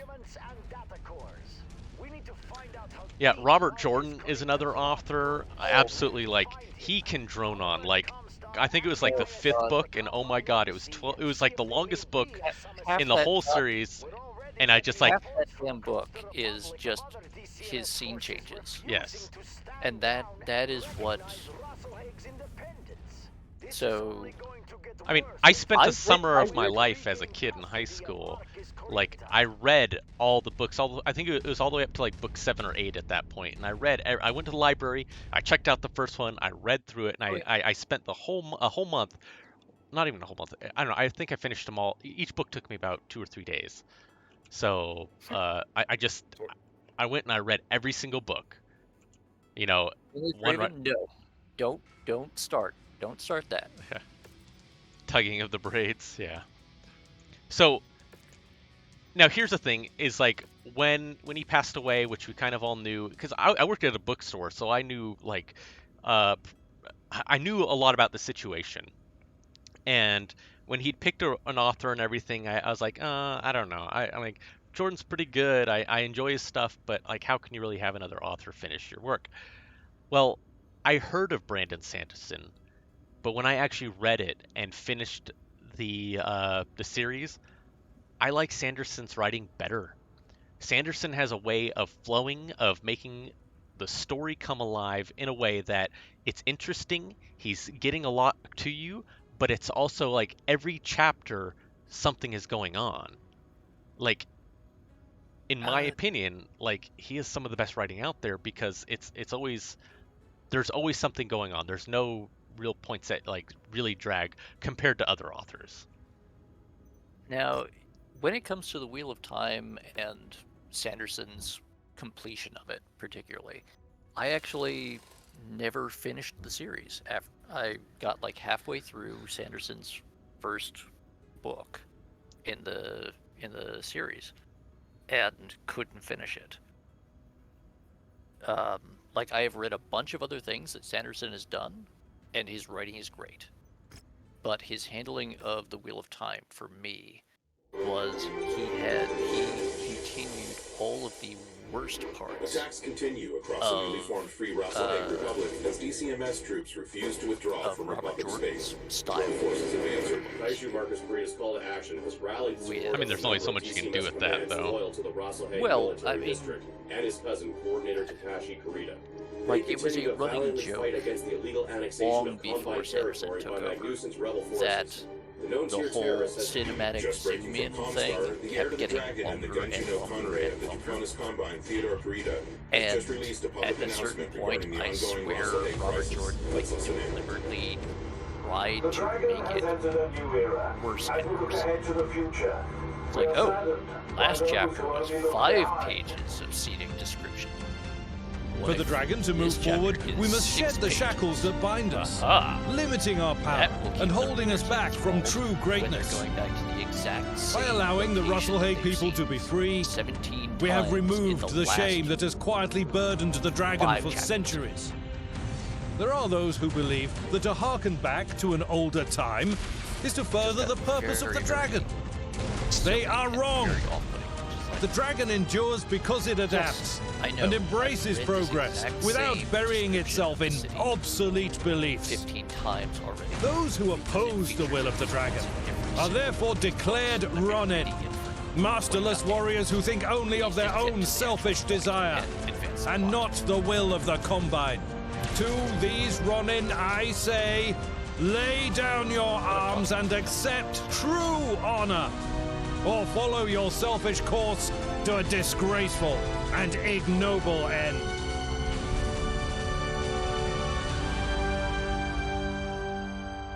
Just a question. Wasn't there an Hatamoto Chi in the sequence? Yes, there was, yeah. It was definitely one of the Hatamoto variants. I'm not sure if it it was a Hatamoto. Probably a Chi? Not sure if it's a Chi or something like that. The naming of that series. Are they even developed yet?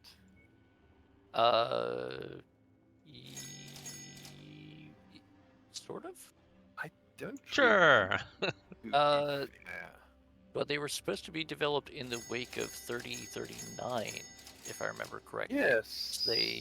So do I remember. They were supposedly based on a handful of Starleague era thug chassis that Comstar accidentally gave to the Combine. Accidentally. Air quotes. There was definitely some presented Viron shenanigans going on there. Yeah. I've always... Mindo Waterly is a very strange character. Don't let me start on Waterly. With some very strange and inscrutable motivations for doing certain things. Yes, she certainly is. So yeah. So some other book series out there, which one that I'm always sad that never got finished was the Rune Lord series by David Farland. Oh, that one I'm not familiar with. Tell us more. All right, so one book series I could never finish after the first book I read is actually Song of Fire and Ice. Yeah, I won't touch a book series anymore unless it's finished, and that was one because I had learned my lesson from Jordan, so I never touched that because I get tired of being burned. I just was bored and my parents had the books, so I read it, and yeah, I couldn't get myself to read the others because I couldn't get into it. It was, I don't know, it's a story. Artillery. It's a strange way, his way of writing is not my style. Right, and there's nothing wrong with that. I mean, there's a lot to be said about an author's actual style of prose that makes a really, really big difference in whether or not you can get into a book or series. Right. Like, it can have a really compelling concept and, like, overall storyline, but if the writing style just makes you go, oh god, I want to die, you're no matter how great the actual concept is, you're just not going to make it through. Yeah. I mean, the story itself was interesting, but something about his writing style is just not fits to me. Yeah. So I had no problems with the Dune cycle. I didn't have any problems with anything Lord of the Rings. I don't understand myself. why I could get behind Game of Thrones, basically. Yeah, so the Rune Lords, basically what that book series is about is the magic system's a little different. Basically the magic is based off of what they call endowments.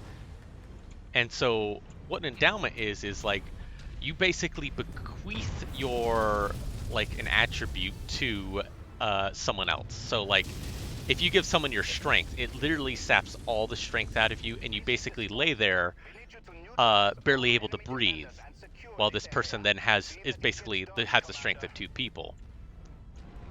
And so yeah, it's pretty horrific for the person giving the endowment, but it has to be given willingly. Now, it's not just strength, but it's also like, you know, grace, you know, your dexterity, you know, constitution.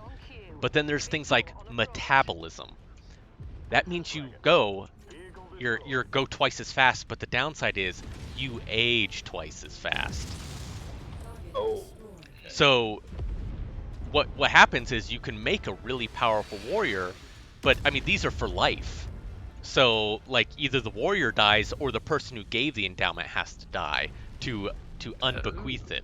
So it's a big thing, and you get to give your endowment, you actually get paid a lot by the government basically, and that person is taken care of for the rest of your life, and that family is paid a huge amount of yeah, you need to eat more as well. A huge amount of money. So a lot of people are willing to do it. Now the thing is, like, so if you gave your metabolism, you didn't age. So if that person lived, you know, 15, 20 years, you get basically wake up from a coma 15, 20 years later, as if nothing happened really. That's some like very old school. That's an interesting concept. World of Darkness style stuff. Yes. And so, like, one of the big bad guys is what he would do is he would vector the endowments. So what he would do is like he would give someone else so if he wanted a whole bunch of metabolism, he would have this person take like 20 things of metabolism, and then that person would bequeath their metabolism to him. So they would what he could do is when he no longer needed that speed for the fight, he would kill that person, and so he would no longer be aging that fast. And so that was one way that you could kind of get around it. I mean, you're murdering someone, but you're no longer aging, you know, super fast. And the thing is you could be going so fast that everyone is in slow motion. So you actually had to be smart enough. You had to have enough endowments to make yourself smart enough to be able to understand what the hell everyone was saying, because everyone was like talking in slow motion to you. Hey, how are you know, stuff like that. So, yeah. So they actually had terms for warriors who had unequal amounts of endowments, because you could be moving fast enough to where you're no longer strong enough to stop, and if you tried to stop, your legs would snap. So you had to have an equal amount of endowments to be able to be a functional Rune Lord. I see. And it was basically kind of like the rule of 3. You had to be like for every 3 of one endowment, you needed at least one of the others to compensate. Otherwise, you would you'd be an unfortunate warrior. Is basically what they called you.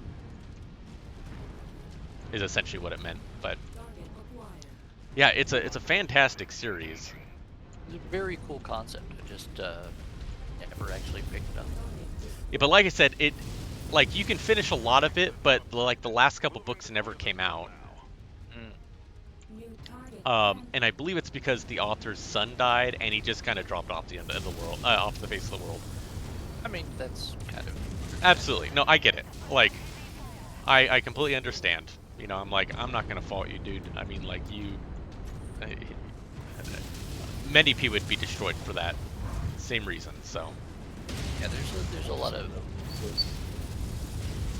all manner of traumatic experiences. Yeah, warrior of unfortunate proportions. Yeah. Like I'd love you to go back to the way things were, but you know. So I there, understand that. yeah, Things have happened. there's another series out there which I like, which is only 2 books. Once again, the author passed away, but the books are written in a fashion where they don't really need sequels. Oh, And the series is called Paladins, and it's all about like the weapon they wield. There's basically you invest a weapon with the soul of someone who's either a saint or a great sinner.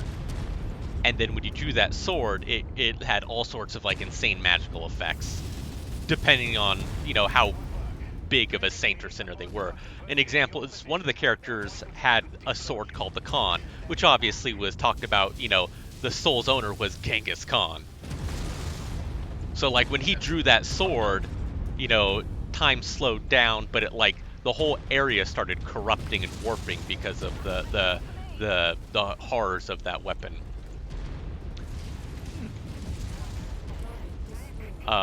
Yeah, and it's just a lot of really cool concepts in that book. Boswell, I question that assertion. I think there are exactly the correct number of Jägermechs and Herbies in this lance. Meaning 0? Yes. Yeah. For the mission at hand, Herbies and Jägermechs are not really. Rather Yeah, not they're soon, yes. not needed. Jägermech has its place. I mean, It certainly has, yes. if it's a place where a rifleman would be appropriate, you can always sub in the Jägermech. Yeah, but the Jägermech is more expensive.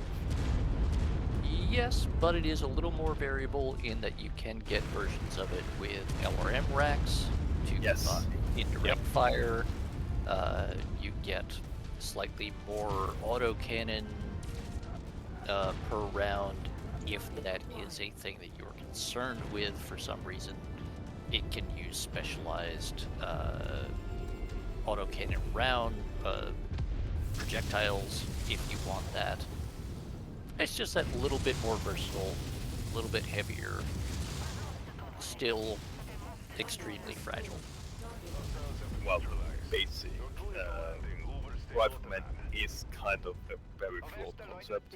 Yeah, it has its use in an actual war setting, but not in most cases in BattleTech game. Yeah, in your standard BattleTech game, a rifleman is a poor choice because it is essentially that like unless it's the C. Well, the rifleman model, I think, is based. Well, first of all, the rifleman is based on one of the designs that FASA originally lifted from Robotech. Yep. Yeah. And that was basically it was one of the Destroids, I think. Yeah. I forget the exact name, but whatever it was basically taking the World War II era flak furling or the American Quad 50 mount and just making it into a robot. Mm-hmm. Yes. And that's what it was. It was a flak. Yeah, that's what it is. If you are not playing with a rule set that allows for closed air support and anti-aircraft fire, and your enemy doesn't have a lot of aircraft, then your rifleman is not really serving the purpose. No, right. Not really, yes.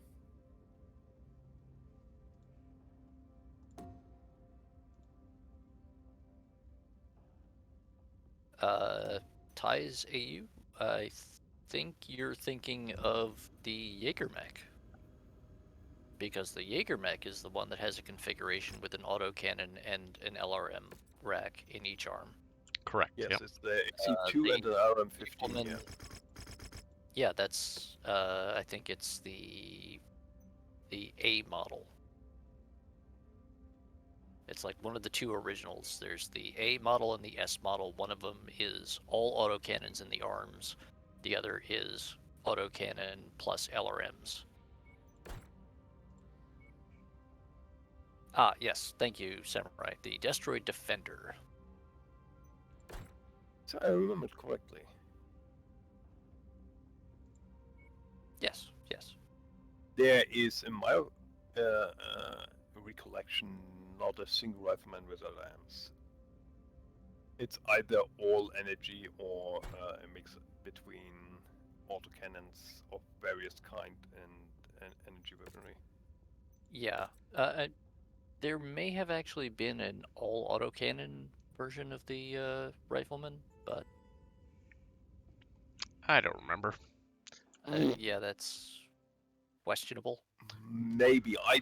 Oh, Grubfist, we got a raid. Welcome, Ruby. welcome. Oh no. Much hype, gentlemen, much hype. We're wrestling some hogs here. That's a lot of hype there, Grubfist. Ooh, Wheel York, thank you for the follow. Ties, there is in the auxiliary Discord, you can go take a look in the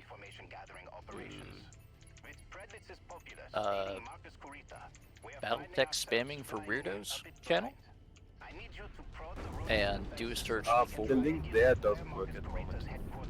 I just tried it today and it's an older link, so it needs to be updated. I think I need to update this mech. It only has a couple of medium pulse lasers on it and an AMS. Oh, that's a little light for a Atlas 2. I guess I'll have to punch some stuff. But yeah, Ties, say you, we will see about trying to get Cold Dog to post an updated link. But yeah, keep an eye on the Battletech Spamming for Weirdos channel in the auxiliary, and you should see it relatively soon. Also, just as a reminder for everyone, we are less than 12 hours out from the launch of the new Battletech Kickstarter by Catalyst Game Labs. Very true, yep. I will be putting some money towards that. As will I. I'm not entirely certain about the exact timing of everything, but they, again, there is some stuff shared in the auxiliary about announcements and timing and scheduling and whatnot for all of that. So go check that out, see if you can figure out what time zone they're using, because I can't.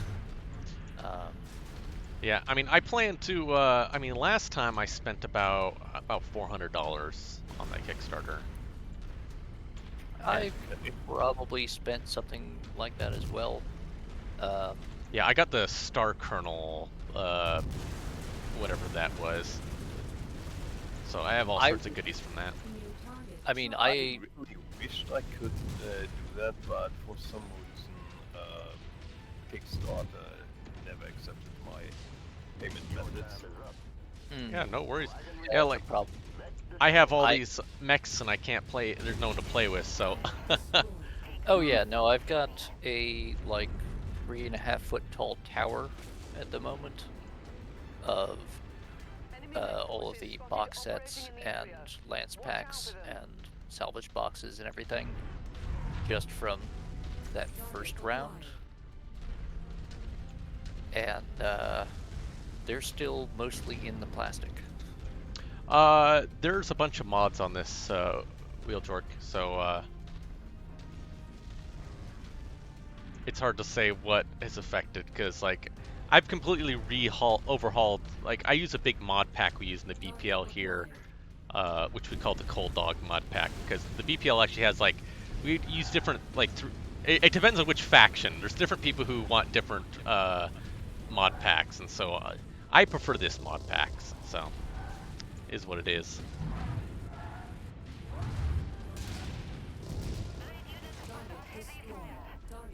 But it affects all sorts of stuff.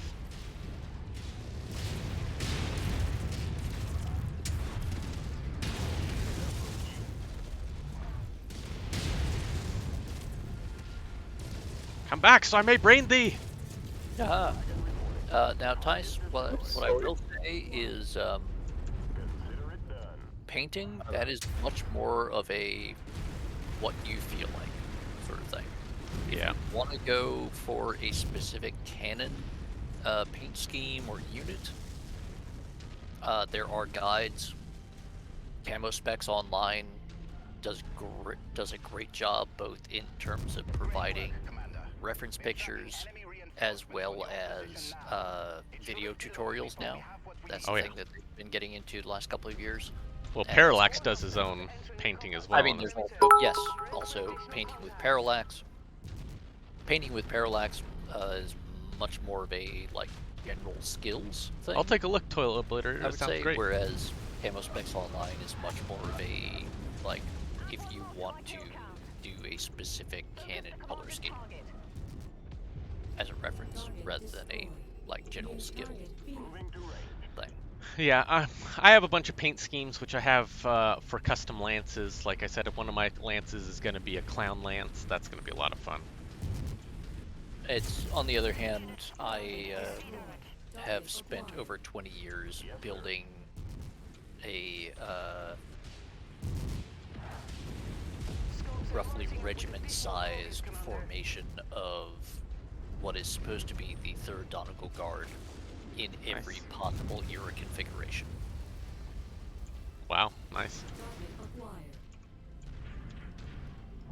So there's a fair amount of it that is late clan invasion, clan civil, FedCom Civil War stuff, just because that's where you get a lot more changes. But yeah, I have at least one of every single Atlas. Nice. Including the somewhat infamous Fatness. Yes, good old Fatless. A few times I have posted the picture of the Steiner Scout Squad that I painted in honor of Texas Little Skits. Very nice. Where I used every then existing primary sculpt of the Atlas. Excellent, love it.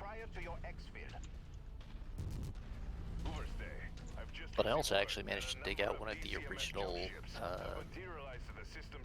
Kurita infantrymen. Oh, really? That sounds cool. Found one of those, and I painted him up as a civilian guidance corps member, and put him on the base with the Atlas that was slowly stomping towards him. Nice.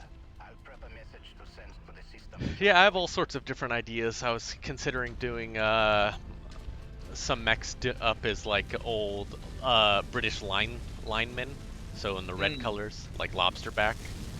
Oh yeah. I thought that would be fun. Big red coats. Yeah. Sort of Napoleonic era. Yeah. Thought of doing something like that. Maybe even dressing some up, some of the Centurions, do them as old Centurions in Roman style, Roman colors. Thought that'd be fun. I mean, there's a lot of stuff you can do with those if all you want to do is paint. True. Yeah, I like just painting for the most part. It's whatever strikes my fancy. Yeah. I mean, there's a lot of different ways you can approach it. My approach to it comes from the fact that I arrived at BattleTech largely from a military history and historical wargaming perspective. That was sort of my pipeline. So I have approached it with very much that mindset. And so when I go and say that's really not my thing, or customs are cool and all, but they're a sideline thing. That's because my approach to the whole setting and the game in general is very much more focused on the like historical wargaming style, if that makes sense. No, that makes complete sense. Like, yeah, no, I absolutely enjoy sitting down and in Heavy Metal Pro, because I still have an ancient copy of it that I've managed to keep up and running, and oh yeah, statting out stupid things that would be really, really funny, but I approach that as like this is just a silly thing I'm doing because it's funny as hell. Right. Whereas I see a lot of people, especially lately, getting really, really involved with these very elaborate custom designs where they don't seem to really think through what the canon is going to be. I can see that. It's like, yeah, sure. You have a dropship that you want to stuff a bunch of long toms into to make it a like mobile artillery fire base. Great concept. But is this going to be a like one-off thing where someone took an old mule or Union dropship that was clapped out and replaced a bunch of the mech bays or cargo bays with artillery pieces, or what? And it's a thing, you know. If you're doing the more serious historical war game, trying to abide by canon approach, then it's, oh yeah, this is some wacky one-off project or something that was built in very small numbers on a special contract by this very small firm, and it's almost impossible to keep them running. And then you get the other approach, which is like, oh yeah, there's like thousands of these things. They were mass produced by this major company and blah, blah, blah. It's like, okay. Just makes things a little weird sometimes. Also, you have AMS ammo in the right torso. Are you sure about that? Nope, didn't even see it. Been messing with things, trying to rebuild this guy. Yeah. Well, I just noticed that you were doing ammo in the feetsies. Yeah. Which is fine. I do it myself.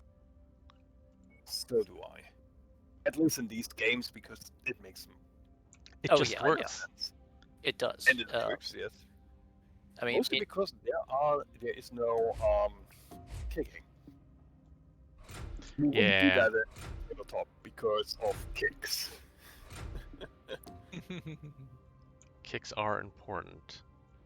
Yes. No, but when it comes to messing around in building, you may be full up on slots. Yeah, I'm taking off that Pharaoh because there's no reason to have it. Ah, yeah.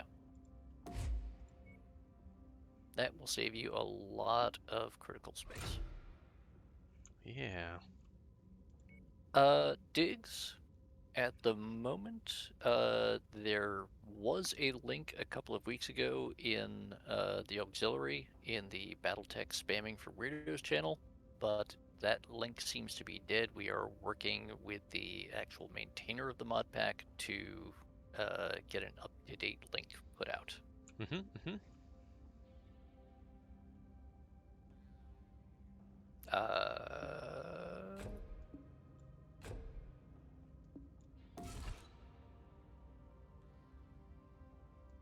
That is a working one.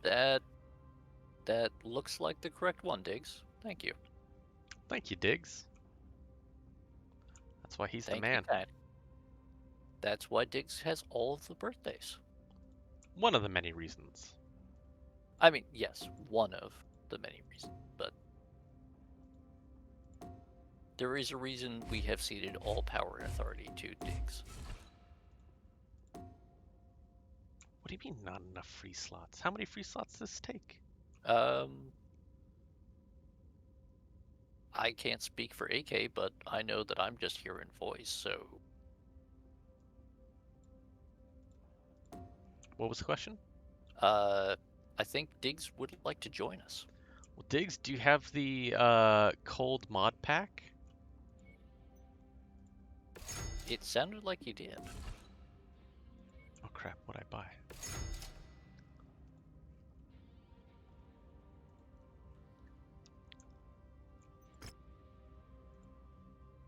So, Diggs, the situation is that something horrible happened on my end, so I can't join except as a disembodied voice today. But AK and von Falkenstein are doing their best, so there are presumably at least a couple of spots open if there were appropriate people. I believe so, yeah. I wouldn't call what I'm doing my best. I'm just having fun. That's all that I can ask for. Oh, Fiara the Tank Girl! And there are 21 Greetings. viewers. Congratulations and Welcome. thank you. I always like seeing them come in. They're a lot of fun. They're great people. I'm might be distracted for just a moment. No worries. I'm a little distracted myself, so I'm just getting everything all... Oh no, I'm just doing, the thing I do.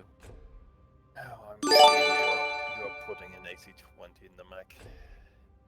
Well, yeah, I mean, I just have all this free tonnage now, and I'm just like... I had to put something. Could get rid of the XL engine. I guess I could put... I just give it a Gauss rifle. Yeah, the problem with the Gauss rifle in this game is actually the worst weapon you can have. I disagree. I'm a sniper with the Gauss rifle, so... Oh, I love the Gauss rifle. Give me a Night Star any day. Dual Gauss rifles do great work. Yeah, maybe, but I did a comparison spreadsheet for myself because I was interested in how it all compares to the tabletop. Yeah. Yeah, I came to some very interesting conclusions. For instance, the autocannons, safe for the AC-20s actually, which I find funny, are so massively overheated by PGI. It's not funny anymore. Yeah, understandable. In comparison, the AC-2, for instance, generates 4 times the heat as it should be. Diggs, yeah, I mean, if you do, I can invite you in if you want.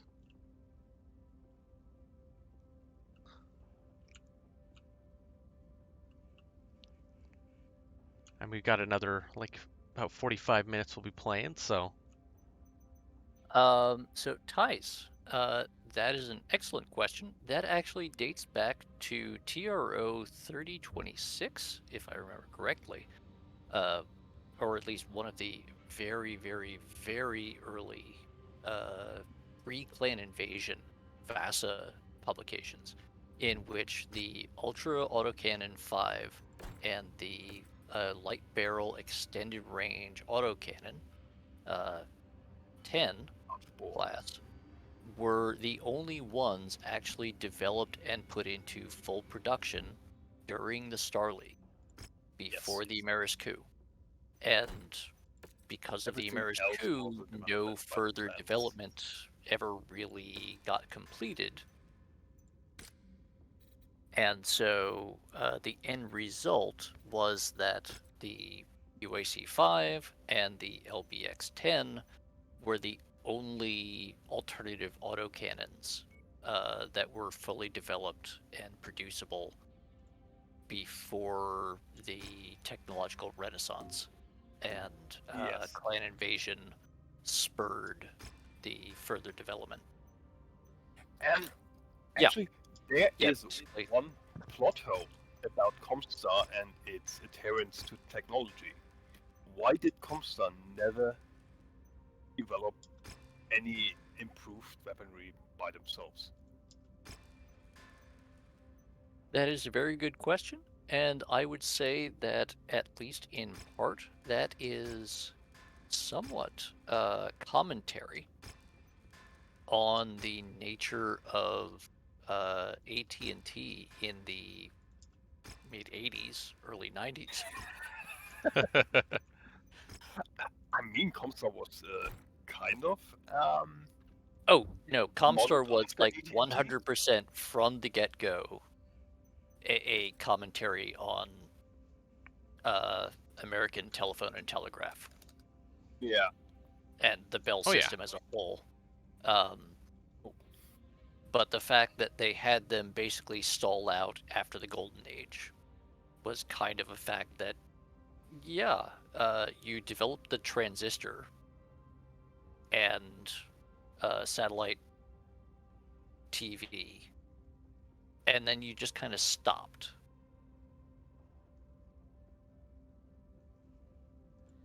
Yeah, that was an atlas.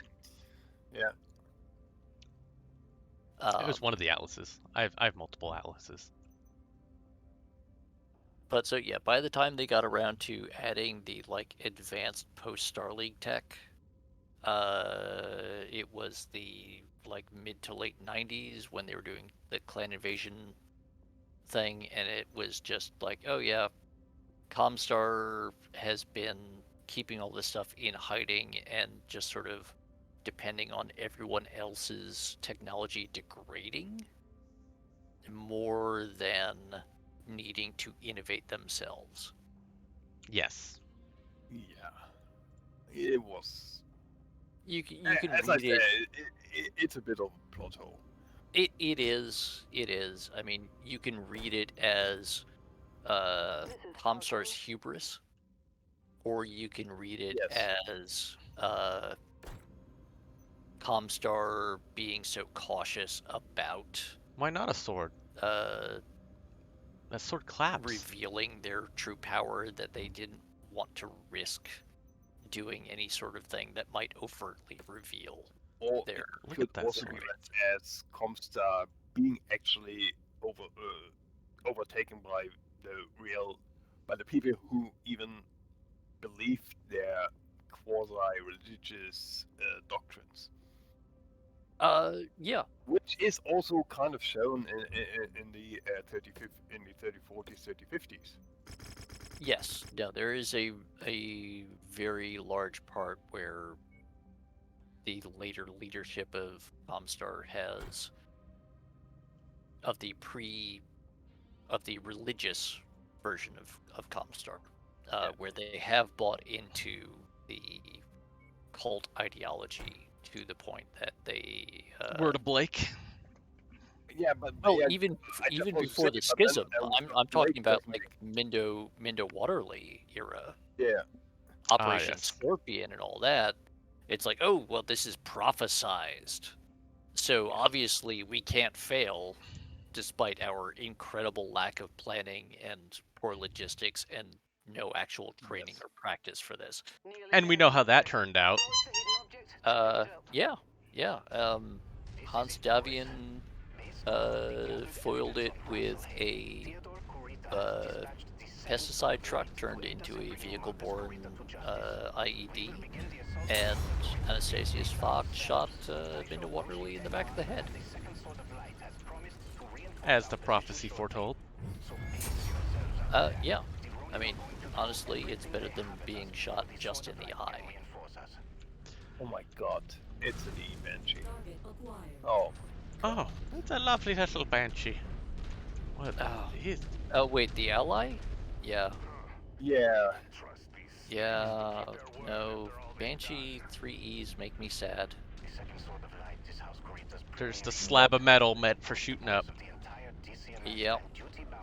They're adequate for drawing fire. That's about it, yep. It is sad, Panda, but that's okay. No worries. We will go ahead and we'll do many of the things to make up for the sadness in the pandas.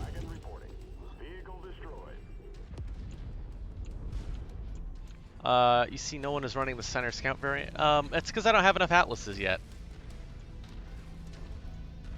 And there are also very few missions where you can actually drop a Steiner Scout Squad. Employ for atlases. Yeah, these mods. Yeah. These mods allow me to bring a bit more, so. Yeah. It's fixed again. UNC Samurai, I in fact, as a former network and telecoms engineer and a Bell System collector, have quite a lot of things that are technically marked Bell System property, not for sale.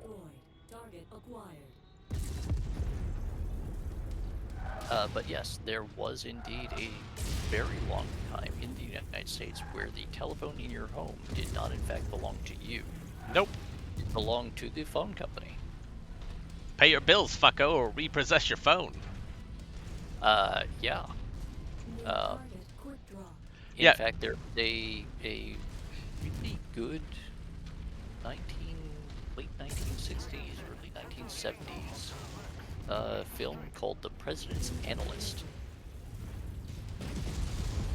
in which some of the great, like, if you guys didn't know, so a lot of early phones were done by tones, and so like the first like hacking of phones was tones. You actually went up to the payphone and you had a device which would replicate the same tones, so you could make a call anywhere for free. Which is in fact what gave Steve Jobs enough of a stake in order to start Apple. Yep. Yeah, I remember reading about that there was some kind of children's toy that just has the exact yes frequency for those hacks. There was a children's toy that had most of the correct tones. There was also somewhat later Radio Shack sold, and this was in the very much pre-cell phone days, a pocket auto dialer, which was a device where you could record the touch tone tones onto essentially a mini cassette recorder that you could fit in your pocket. My favorite was seeing a Teddy Rupp skin with the tones. Oh, yeah, you could, I mean, once you got it onto tape, as long as the recording was clear enough, it was no problem. But a lot of people retrofitted this thing to just have each of the program buttons do various long distance commands. Totally understand. Yeah, and if you've never seen Teddy Rupp skin, then like it's a product of its time. Like, it is extremely of its time. I had a Teddy Rupp skin that was haunted. Like, I had, like, this was probably, the thing had lost a lot of its, like, it hadn't had batteries probably for 5 years, and it was like the early 90s, so the Rupp skin hasn't even been a thing for, you know, probably like, I don't know, at least 5 years by that point. Maybe a little bit less than that, but yeah, that was very early to mid 80s thing. Yeah, so. I'm talking about like 1994, 1995. Oh, yeah, then you're more. Yeah, once you're out of the Reagan administration. Exactly. You know, so like the Teddy Rupp skin was in my closet, and by far, like by this point, like he was missing like parts of his face, so there just wasn't a whole lot left of him. I don't even remember why we still had it in the closet, but that's just what you had back then. You had toys from all eras that were handed down, whether they worked or not. But one day, and I remember because I played a lot with Mr. Rupskin. throughout the years, and so I remember what he was like, because I used to put all sorts of CDs, read the books, all that fun stuff. He started talking, and like I wasn't the only one. Like it was me and one of my friends. We were in my room, and then I fucking hear Teddy Rupskin's voice, and we look over, and the fucking mouth, or only half of the mouth is moving, and it's kind of trying to move, and I'm just like, what the fuck? You have not had batteries in literally years. Me and my friend, we just bolted. We left. We didn't even come back. Like when I came back, like at that point, I black bagged Mr. Rupskin, and we went and we buried him. And he's probably still buried where I buried him, out in the woods. I mean, that's a lot of high impact polymer and plastic. So yeah, probably. Yeah, no. So like that, it was nuts. It was crazy. It was just one of those situations where just like, a doll which hadn't had, batteries in forever started talking to us again. And just, I'm like, it didn't even have it couldn't even play cassettes anymore. That part was broken. Yeah. So it's not like, I'm like, I don't know what happened, but it freaked me the fuck out. Yeah.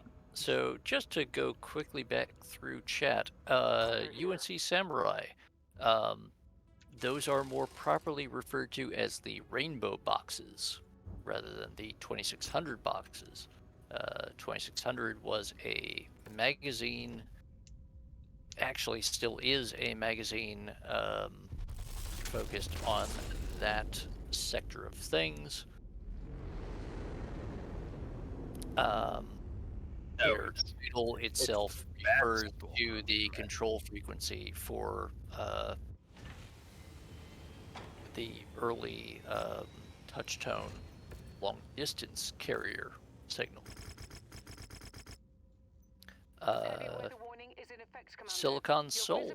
Rotary phones use pulse? Yes, they did. However, while rotary phones using pulse dialing were still very common, long-distance service for quite a while used an early multi-frequency signaling system. Not wholly compatible with DTMF, which is dual-tone multi-frequency, but rather just multi-frequency, where each frequency is a specific command, 2600 being the frequency for the general carrier command for long-distance connections at that time. Good old AT&T. Ah, yes. Somewhere around here I actually have the pre-divestiture and pre-overlay New York City telephone directory. Like the internal directory that has all the service desk numbers. That's awesome. Yeah, I like finding old stuff like that sometimes. Well, it always amused me, particularly when I would move and have the telephone installer come over. Or I'd go and have to call them up to fix a line problem. And they'd try to upsell me to buy their shitty DSL or something. I'm like, oh, well, our records show that you're within 100 feet of our service center. Like, no, I know exactly where your service center, where your central office is. I in fact have detailed maps of all of your cable conduits. I have your internal directory from before you were the company that you were before, the company that was before you, and also I literally can walk past your central office and no, you are not within range to provide that service. Please stop trying to upcharge me another $50 a goddamn month. Yeah, you jerks. turns out Verizon is not actually very good at providing telephone service. Really? What gave you that impression? I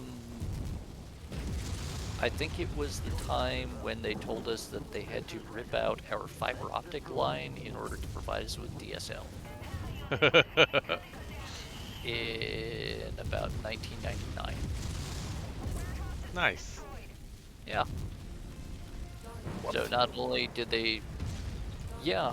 So it turns out that actually the Bell system had built out a citywide fiber optic network in New York City in like the 70s.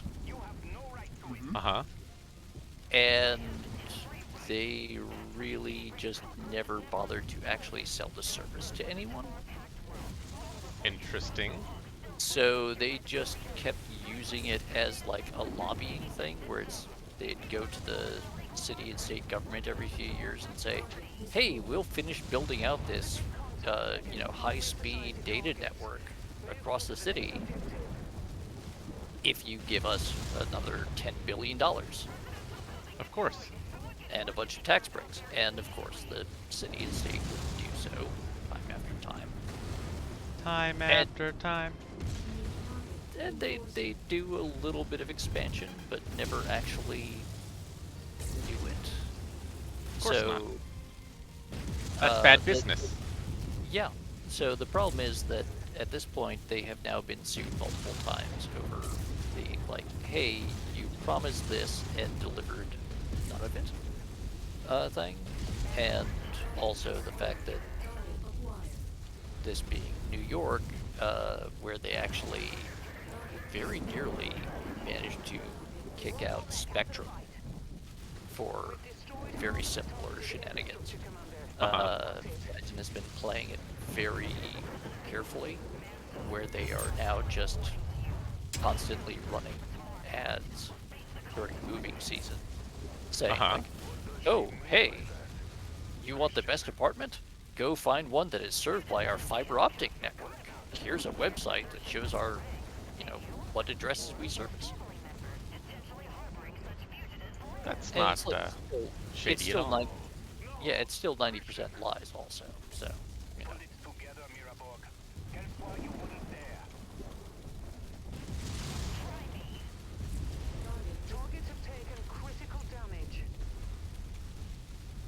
There are times when I actually sympathize with the idea of a government monopoly on telecommunications because...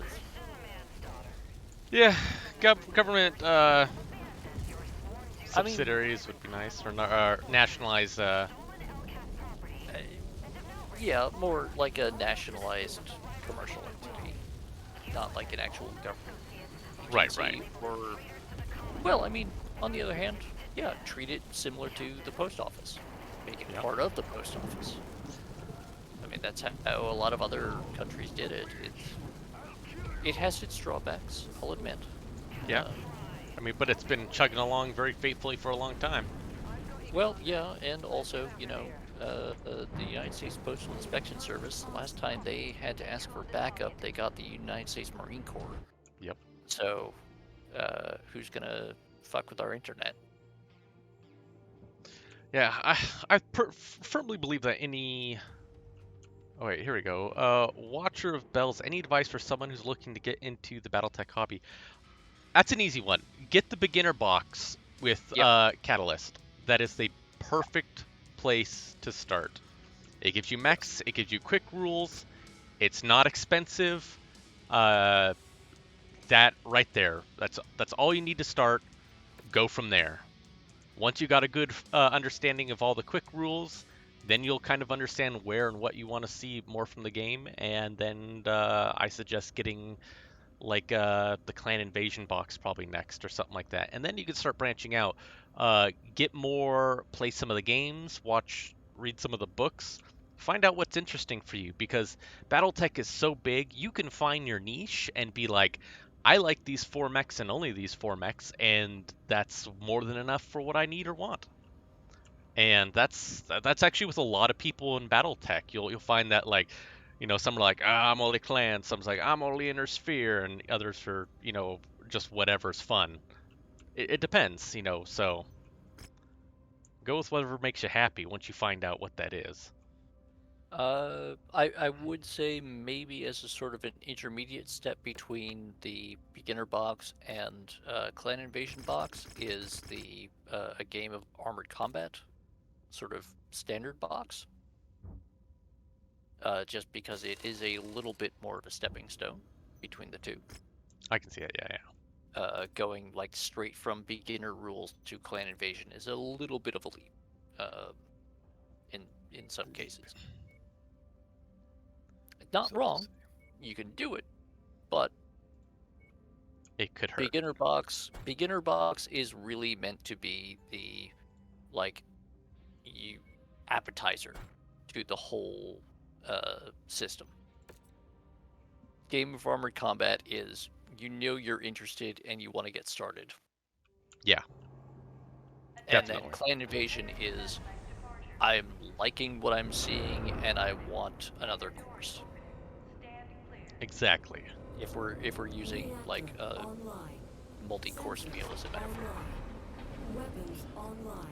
And I like also just kind of collecting the miniatures. I always want to play, but I don't hold my breath because of where I live.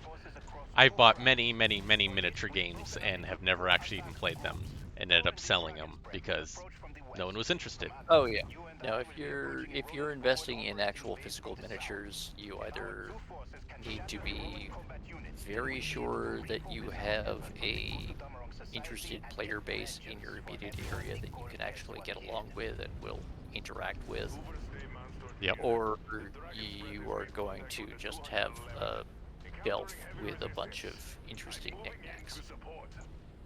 And as long as you're okay with that, that's fine. I'm mostly okay with that. Well, I have my own body-weighted BattleTech miniatures, so... Yeah, understandable. I have to defend myself to some degree here. But yeah, there's...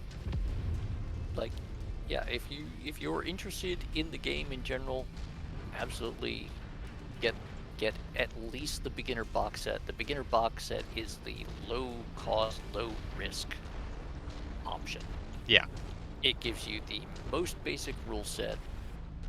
It's mostly paper stand-ups for the mechs.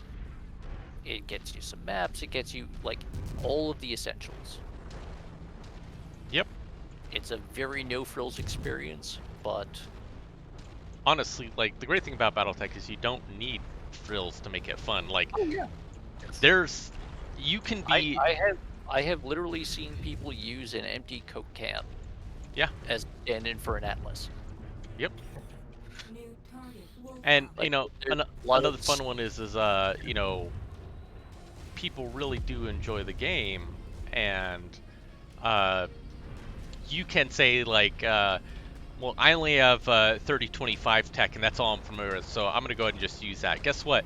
BattleTech is so varied that there are scenarios where that is just, there's nothing wrong with that. You can give someone clan tech against 3025 tech, and it'll work. Oh, yeah. Oh, yeah. No, there's even times where you don't want it to work, and it works. Yeah, absolutely. So, like, one of the very first times I tried to do an intro game, I just had like my box of miniatures that I had just finished painting. I didn't really have my full kit, but my friend was there, and I'm like, we were at the local gaming store. I'm like, okay, I'll give you a demo game. And what do I have? I've got a Fafnir and I've got a Mad Cat, and that's it. Yep. So it's like, okay, I'm gonna give you the Fafnir. You've got like 20 tons more than me. You've got super devastating weapons if you can get in close. All you have to do is try to close and then shoot me. And I do my opening round of fire, where I just dump both LRM wrecks. And I rolled nothing but boxcars. Damn. Boxcars. It's like, okay, everything hits you in the head. This never happens, but it happened this time. Yeah, that's 30 damage to a 15 hit point location. Yes. You die immediately. I'm sorry the game hates you, but let's keep playing. Yeah, never quite got him into it. We went back to... I can't understand why. Yeah, well, we went back to playing Axis and Allies, which was fine. Oh, love me some Axis and Allies. I haven't played that in quite some time. Actually, I have like 5 editions right next to me right now, which I haven't played in like 20 years. Yeah, actually, during the brief revival under the renewed Avalon Hill brand, after they got bought out and they turned it into a collectible game. Yep. I was actually part of the group that did the historical house rules. Very cool. Which led to some interesting discussions, because at one point I did actually have to pull out my nuclear bomb effects calculator. And just point out, like, yeah, well, you can do that technically, but you're still within the thermal blast radius. So your best case scenario is you get a really nice tan. Ooh, yeah. Yeah, I have some other board games. I have Civilization, the board game. That's by Eagle Games. I have a number of games by Eagle Games, which I've never actually played, but I have had for getting close to over 20 years now. Another one is like American Civil War and Napoleon in Europe. Fantastic games. I've read the books and I know how they'll play, and they would be an absolute blast with people. And there's a problem. Yeah, there's a lot of stuff where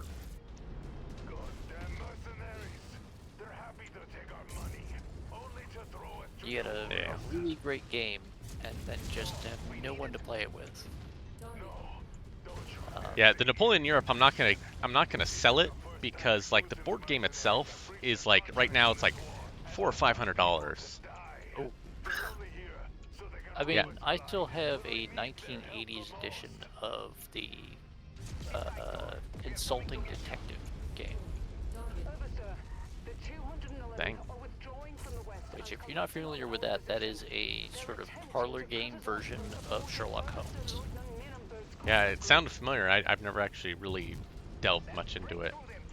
It's incredibly detailed. You have like a 3x2 map of London. You have like multiple directory books and reference books that you can insult during each case. It's a really, really interesting game.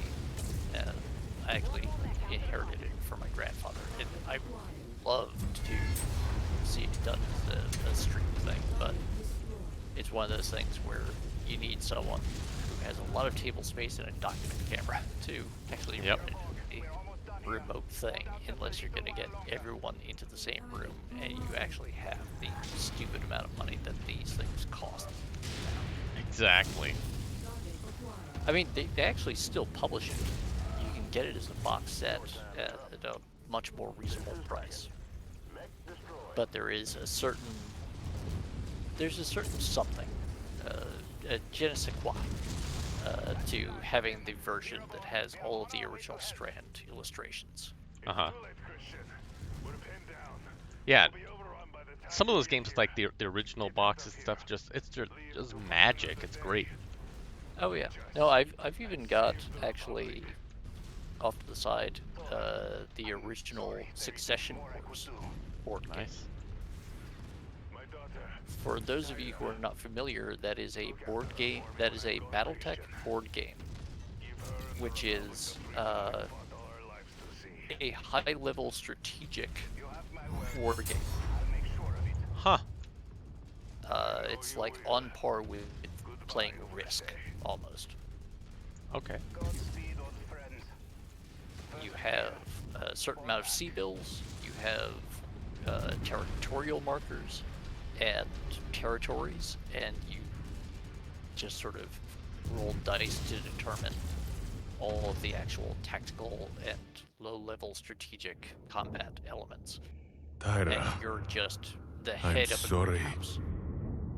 So like each one is one I player's dedicated my one life to player's, fighting for the freedom of our people. To build a better home Katrina for you Steiner, to grow one up to player's, see. One where you would never leave under the boots of House Corita or Steiner. Always forget his But the name, great his house's tattoo, disdain for our people from the Free World is League. endless. Magnuson and the Republic were fools to trust that they would recognize our people as equals. Oh, Or yeah. that the hired guns would care for anything more than lining their pockets with what little wealth our people have. One day, you will learn of all the things Christian and I sacrificed for our people, and of the mercenaries that betrayed us, leaving your mother and I to die at the hands of our oppressors. I'm sorry that their greed and indifference robbed you of a life with us by your side. If by some miracle I survive and live to see you again, I can promise you one thing. I will make them pay. Good old Thor. Yeah. For those who don't and know, there he we- survives this. Yeah, he survives this, lives long enough to have a daughter who joins the first Drakon, who becomes the bodyguard to the Elector Prince, and then ends up killing the Leo Showers, the Ilkhan of the initial Operation Revival. That's what. Because, yeah, that's how things roll. Nice. They do. Yeah, no, there's absolutely no significance whatsoever to Tira Mirborg. There's absolutely no link to her and the only plastic aerospace fighter ever officially produced by CGL or any BattleTech licensee. The Shiloh? You know, just the Shalom, yeah. Yeah, Shalom. Yeah, I have that right next to me, actually. I'm looking right at it. Mine is sitting on the other side of the room, but yeah. Yeah, but for the game, I think we're going to put that off for tonight and probably finish it up next week. I'm not sure how much farther we have left. I imagine we don't have too much farther. But yeah, we finally got around to actually getting to the Rosselhog Republic and then these missions. You've got, I think, another 2 missions left, if I remember correctly. Something like that. Another 2 missions, huh? You know what? Something like that. I'm a little lost because I've been trying to follow chat best I can. How many more missions is there, chat? I'll ask you guys. A little bit. How many more missions? Because if there's only a few more, I'd much rather just get them out of the way right now. You know, actually, let's finish it. We have been on this course for quite a many few weeks. We've drawn this out long enough. Yeah, let us get to this fucking Rosselhog and get these people free. They deserve it. Let's do this. Let's finish this tonight. Good night, Grimos. Don't worry, the VODs will be there. We're gonna finish this, Digimon. So if you want to stay, stay. If you got stuff to do, don't worry about it, man. We are gonna press on, and we're gonna stomp some robots. All right, gentlemen, you crash out. I know it's late for a lot of people. It's still kind of early for me. It's only like 10 o'clock, but you know. Yeah, I mean, over here it's nearing 2 a.m., but my sleep schedule is all sorts of nonsense, so. Yeah, if you have to bow out anytime, don't worry about it. I understand. Like, you know, no. Alaska's always in this weird, awkward stage of of time zone. I mean, it could be worse. It could be Hawaii. Hawaii's on the same time zone as us. Really? Yeah. I thought they were even offset from you. No, we are the most eastern and western state. Because the Aleutians cross over the international date timeline. Right. Yeah. That was it. That was it. It was the fact that you crossed the date line. Yep. Yep. Yeah, actually, my aunt for a long time worked for the Alaskan government as a state aid worker for some of the tribal communities in the more remote regions. Oh yeah, I'm sure there's all sorts of stuff like that. There's a lot of stuff that just sort of happens. Yes. Yes, there is. Then again, I was also the one time that I visited Alaska was we were there in July or August, and we were wearing light jackets, and all of the locals were walking around in shorts and t-shirts. Oh yeah. I was like, oh, that's beautiful weather. Yeah, and I'm like, okay, this is early spring. Yeah, no, Yep. I when I went to Texas, I wore my Oh dear God. wool coat and my non-permeable membrane jacket over that because I always dress in layers. Right. As is quite sensible. Because you know, I try to, you know, you could drive off the road anywhere in Alaska and now you're in a life or death survival situation. So Yeah. always be prepared. No, I've been walking in places where they tell you no, you should be carrying a stomping rifle to be anywhere near here. Yeah. And then again, in my line of work, which tends to correlate having an exterior work environment with the worst possible weather, I have had plenty of times where it's like, oh yeah, I showed up to work in 5 layers of water repellent and wool clothing, and I'm now stripped down to a t-shirt and I'm still hot. Yeah. Yeah, we call our well, these guys are getting nuked whether I want it or not. Oh well.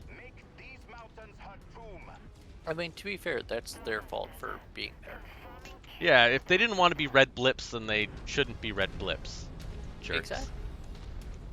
They made a choice.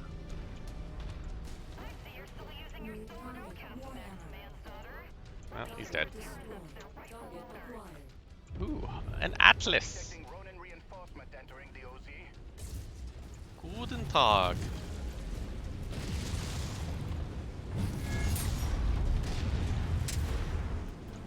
Come on. I win. Showed that Atlas who's boss. That's right. Gave him the old fisting.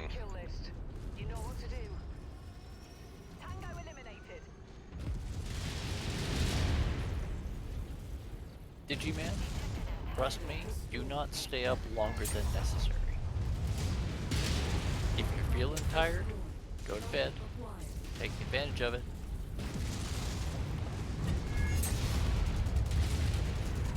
You try to stay up. Yeah. And, once you get yourself worked up, you're not going to be able to get to sleep. Oh boy, I like getting worked up. I find it really hard to get to sleep after that. I accidentally summoned Grandpa AK. Oh, it's that time, ladies and gentlemen. It's time that you got some stiff resistance. Tell us about the Great War, Grandpa. Well, the Great War, all 37 of them were what we like to call great because there was war. Now, you might think that it was great for other reasons, but really it was the kielbasa. participating in this fight. Hey. First tier, all I do just have to say, for those of you in the auxiliary, if you are still not entirely burned out on Marauders, we might want to try to get a thing going, because doing solo runs in that is really tough. Like the game Marauders or Marauders as in the Mechs? The game Marauders. Ah. Doing solo runs in a Marauder like 3R in Battletech, yeah, sure, I'll do that all the fucking time. No problem. I have done far worse, but doing solo runs in the game Marauders is painful. Yeah,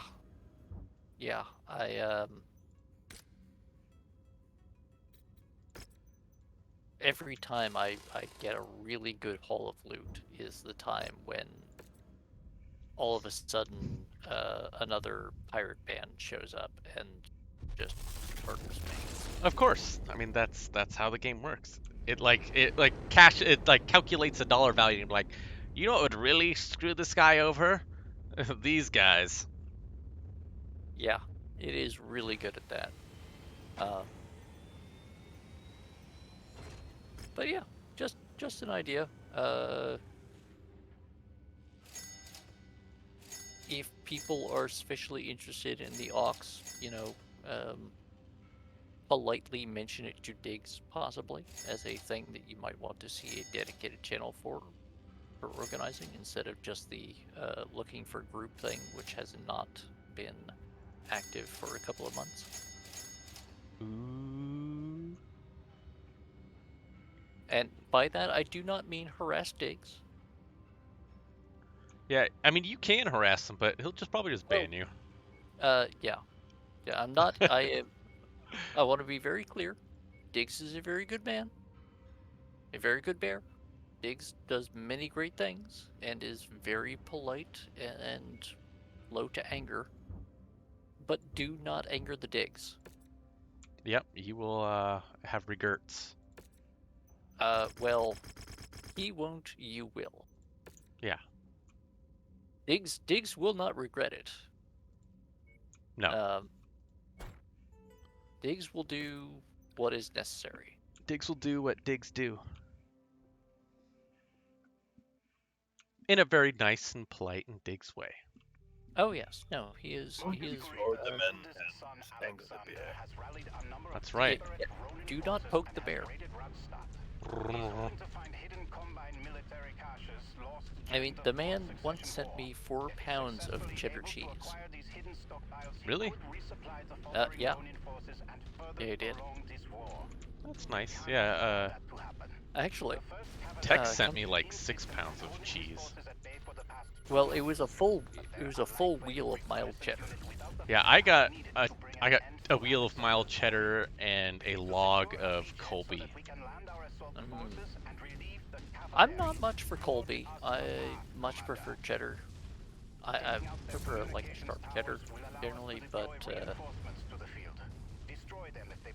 well, a soft cheddar makes for a good melt. I just kind of wish that I had managed to find a appropriate loaf to do the Yuppie style long grilled cheese. Ah. Never quite managed it. It happens. Well, it's really hard to find like an uncut loaf of bread these days. Oh, I just make my own bread. I mean, somewhere around here we do actually still have a bread maker, but bread maker?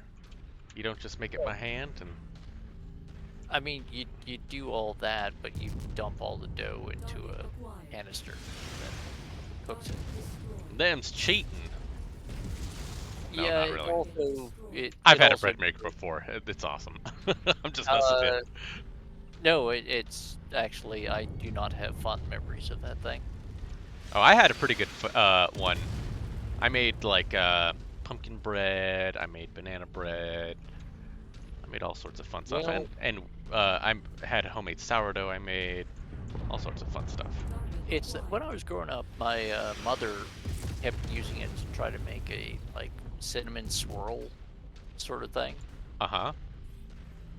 Which was really great in concept, except that she was really not great about managing eggshells.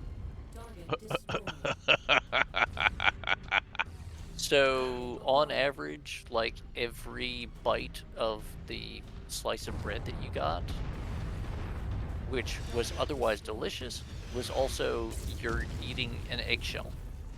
How? I don't understand how. I don't know. It was like you have to be like so careless to get any eggshell in there. It was a special talent. Secretly, your mom was just getting back for you for something. I'm sure. This'll teach them. It'll be a lovely treat, but then they'll have a mouthful of eggshell. Yeah, they used to send me off to school with like a slice of that in a paper towel, and I'd get and there'd be this horrible crunching sound, and I'd be like, "What the hell was that?"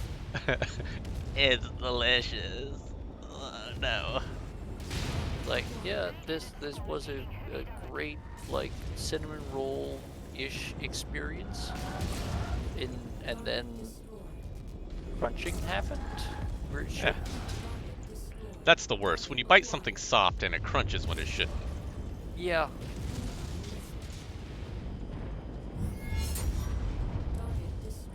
Yeah, biting something soft and it crunches is never a good time. No, that's like crying sad panda time. Yeah, that is a very sad panda.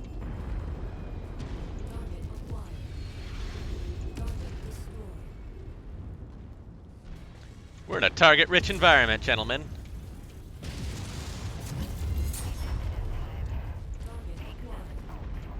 You know what the great thing about being surrounded is? Any direction you fire, you're gonna hit enemy. Welcome back, TK455467113.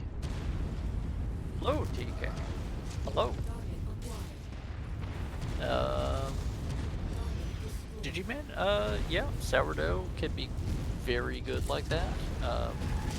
It's also a great thing for soda bread and a lot of other more specialty styles. Sourdough pancakes, those are great. Can't say I've really tried. Unfortunately, my pancake experience has mostly been either like wheat flour or whole grain, and I can't say I'm a fan of the whole grain. Gasp, my pancakes are delectable. Oh, I can do very good pancakes, but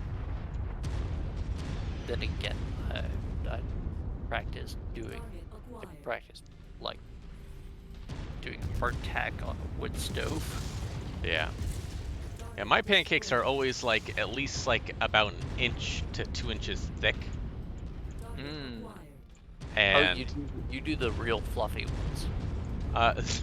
They can be fluffy, but usually they're also like dense and fluffy. So there is a little trick to that. If you want to control the density. Nope, I like it just how it is, and there's reasons because I do all sorts of different things with it. Well, that's fine. But yes, go ahead. I mean, you know, when you are making pancakes, the ratio of baking powder or baking soda makes all the difference to how thick or solid your pancakes will be. I have never used baking soda on my pancakes.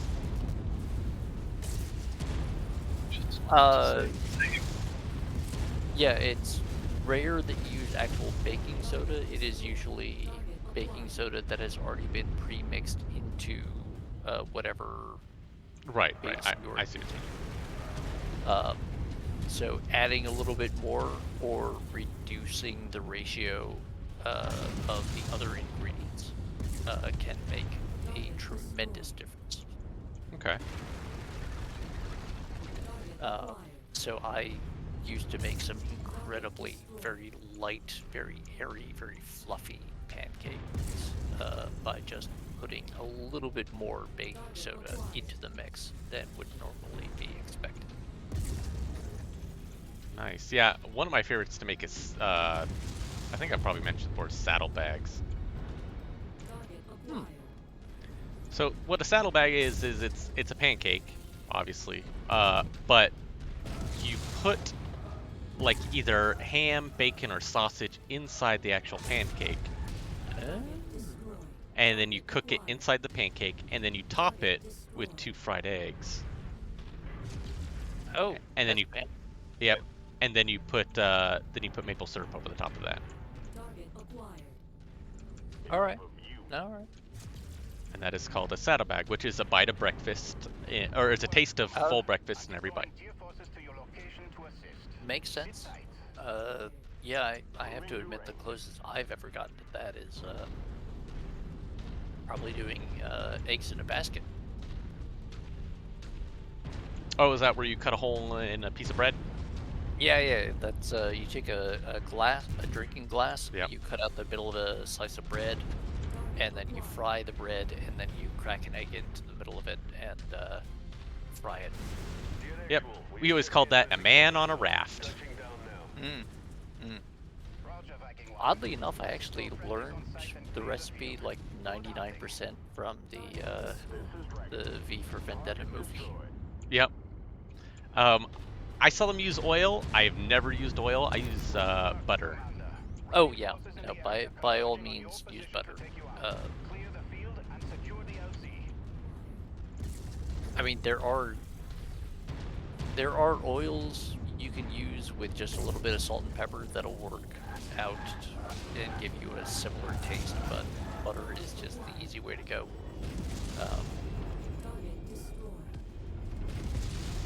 Yes. I remember the dark days when Pam was a popular substitute for butter or cooking oil. And that was all just horrible disappointment. Yeah.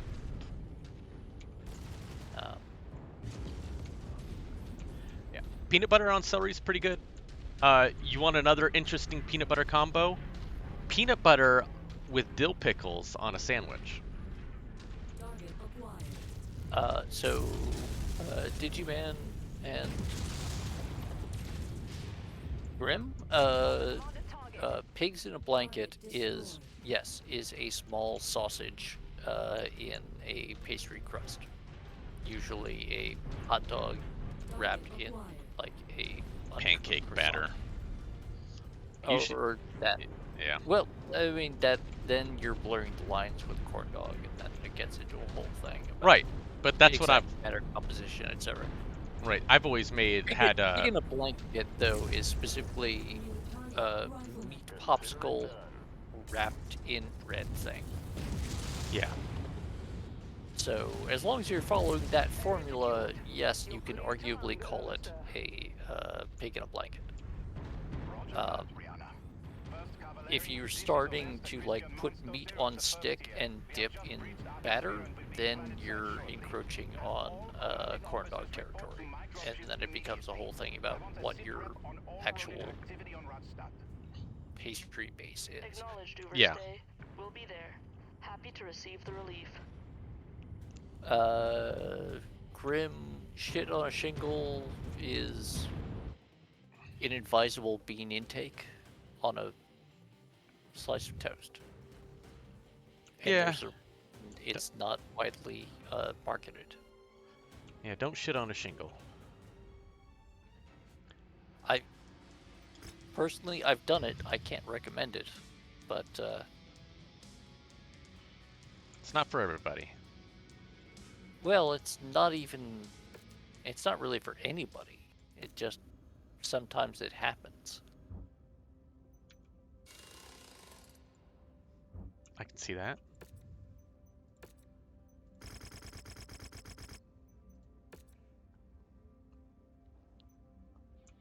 All right.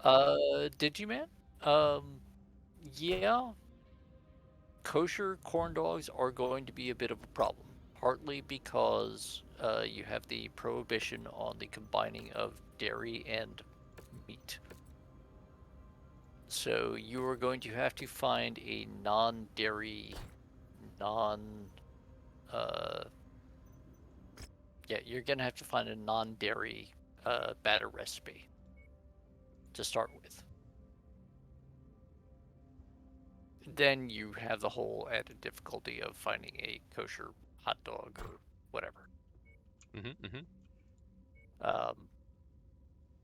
And I'm saying this as a person who literally consulted 3 different rabbis in order to make sure that my corned beef recipe was not unkosher. Interesting. There were a lot of substitutions that had to be made. Heyo, Maze Hughes. Ah, hello. Yeah, some other stuff I've made. I have made like all sorts of salmon dishes. That's always fun. Pemmican's a lot of fun. I like making desserts. I make like phenomenal sweet potato pie. Oh, are you doing like the casserole sort of thing, or like a pie? Pie, dessert pie. So. Oh, like, so you're doing the in the pie crust, with the brown sugar on top, sort of thing. Kinda, but like it's my own sweet potato pie mix is different. It's yeah. It's equivalent to like most people who taste it are like, oh man, this is the best pumpkin pie I've ever had, and I look at them and say, well, it's not pumpkin pie. Okay, so you're doing like pumpkin pie but sweet potato. Kinda, yeah. It is different. Like it's the texture's different, the taste is different because yeah. You know, most people just don't have any experience other than, Right. They see orange open top pie and they think pumpkin pie, and right. They go with it. Yeah. No, it's for me. It's I've spent 30-something years now making a bigger than it should. I blapped that king crab. You certainly did. King crabs in Mechwarrior 5 are particularly fragile. But yeah, back to foods. Yeah, I spent like 30 or so years developing my own revision of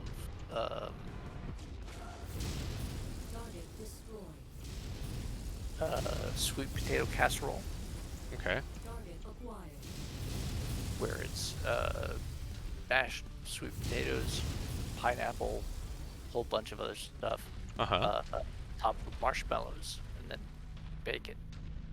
And that was sort of my long-standing contribution to the family Thanksgiving dinner.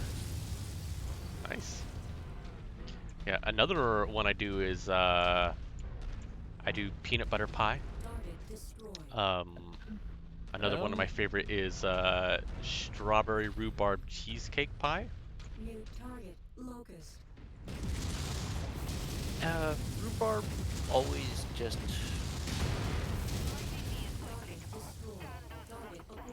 I had an aunt who used to make excellent rhubarb pie, but Garrison Keillor kind of annoyed me out of it. New target, trebuchet. I don't know who that is. Garrison Keillor was a very, I wouldn't say popular, but very prominent NPR host. Ran a show called Anyway, he had his own show, which was sort of Midwestern sketch comedy. Uh-huh. Very weird. Yeah, I don't let anyone else ruin the food I like. I like what I like. But he actually had a song specifically about rhubarb pie, which to this day still haunts me. Ah. Oops. Actually, I think had a movie based on his radio show. I guess I shouldn't have shot that facility then. Whoops. Whoopsie.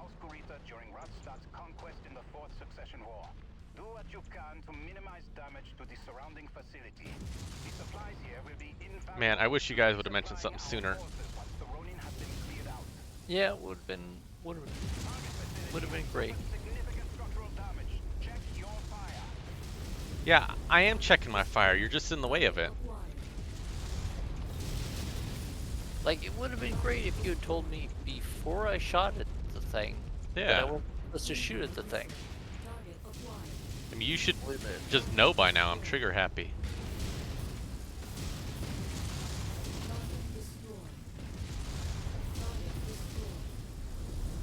There. I mean, Happy. Mechwarrior 5, particularly, like, Mechwarrior 4 had its own weird trigger conditions and nonsense. Mechwarrior 5 still somehow is worse about only triggering notifications about things well after they were relevant.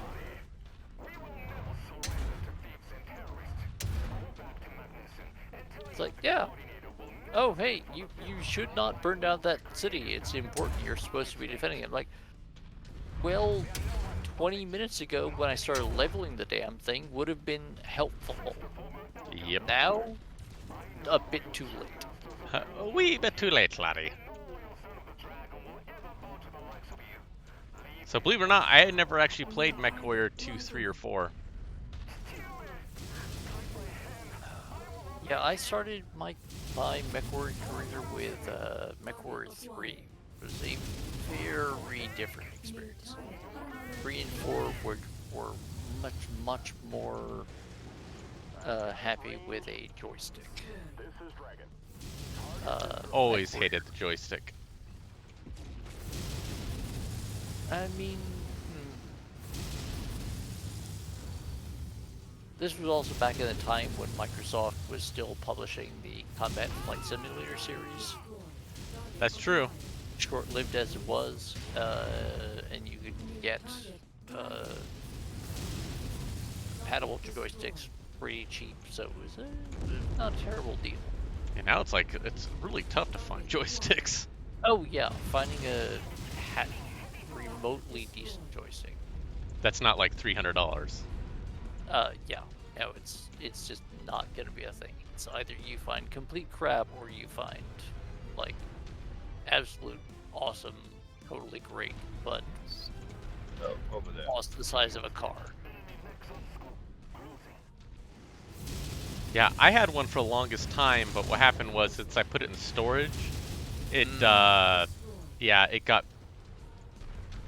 kept going off in one direction basically. So. Oh yeah, no, I've got somewhere. I still have the one that has the incredibly obsolete 90s actor that I used to play the actual original games with, and then I have one that I bought more recently that I used to play Mechwarrior 4. Without Kurita, the remaining Ronin will flee or go into hiding. Which unfortunately Huzzah! automatic return on the I don't like the cheering. Cutscene. Citizens of Wrassle, the night has passed, and a new glorious day has dawned on the Republic. I am here with you to announce that the primary perpetrators of the Ronin uprisings across our new Republic have been brought to justice. The Ronin's rejection of our sovereignty and callous disregard for civilian life was nothing new to the people of Wrassle. Their objective was to reinforce a 700-year culture of oppression and racism towards our people, returning us to a status quo that sought to have them retain absolute power over us. In that, they have utterly failed. Today, the people of Wrassle remain free, while the Ronin's dated ideals of bigotry die with their misbegotten crusade. This was accomplished not just by the valiant efforts of our own brothers and sisters in the Kung's Armée, or the mercenaries that supported our cause, but from the help of our former countrymen Gunji no Kanrei Theodor Korita and the soldiers of the DCMS. Although our paths have diverged, Conrad Korita and the brave members of the DCMS fought on our behalf against their own. Their sacrifices on behalf of the people of Wrassle show us all the true honor and compassion of the dragon. Their actions will never be forgotten. This war has acted as a baptism of fire for our new republic.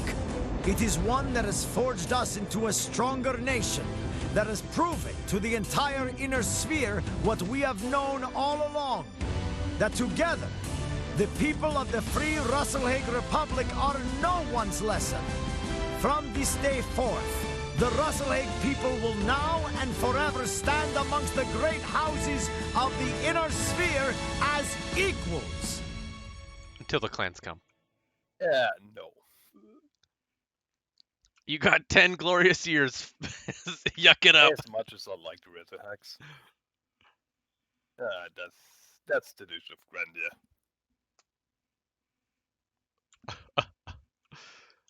Good times, good times.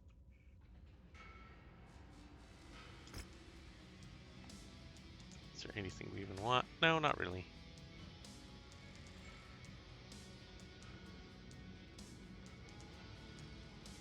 We'll buy some stuff. Woo! All sorts of goodies.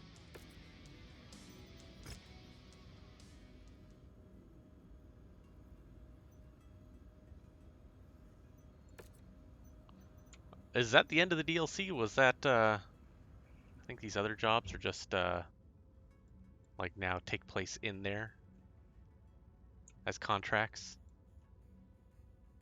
Yeah, so we freed the Wrassle Republic. All right, well, I think we're going to go ahead and we're going to call it here. We finally freed the Wrassle Republic. We had a great, fun, modded time. I think next week we're going to pick up with something different. I don't know what. I am strongly thinking about picking up and finishing that whole Sam and Max run, and I think that'll be a lot of fun. I enjoyed playing that first episode, and I'll probably finish that. I don't know. We'll see. But I hope everyone had a wonderful night. Any parting word? You know, the Night Owl's shooting his parting salvo of gift subs.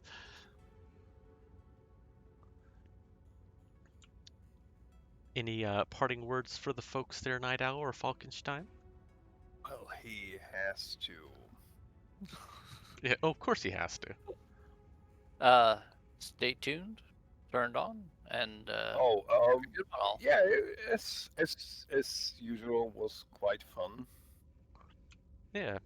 I'm sure there's going to be other games out there that there's going to be playing. Like, so I saw like Counter-Strike 2 is basically going to be put out soon. I don't know who's all interested in that, but maybe at some point I might do some like teams and just start inviting people into play on like our own Counter-Strike server or something like that. That would actually be pretty fun. Some BPL auxiliary Counter-Strike stuff. You know, or just shuffle teams and just, you know, play that. Yeah, matter of months. It's going to be soon. And I played a lot of Counter-Strike back in the day. Matter of fact, I played it on 56K with 700 ping. So, yeah. It has its ups and downs. I'm nowhere near as probably as good as I used to be because, you know, age and just no practice, but that's okay.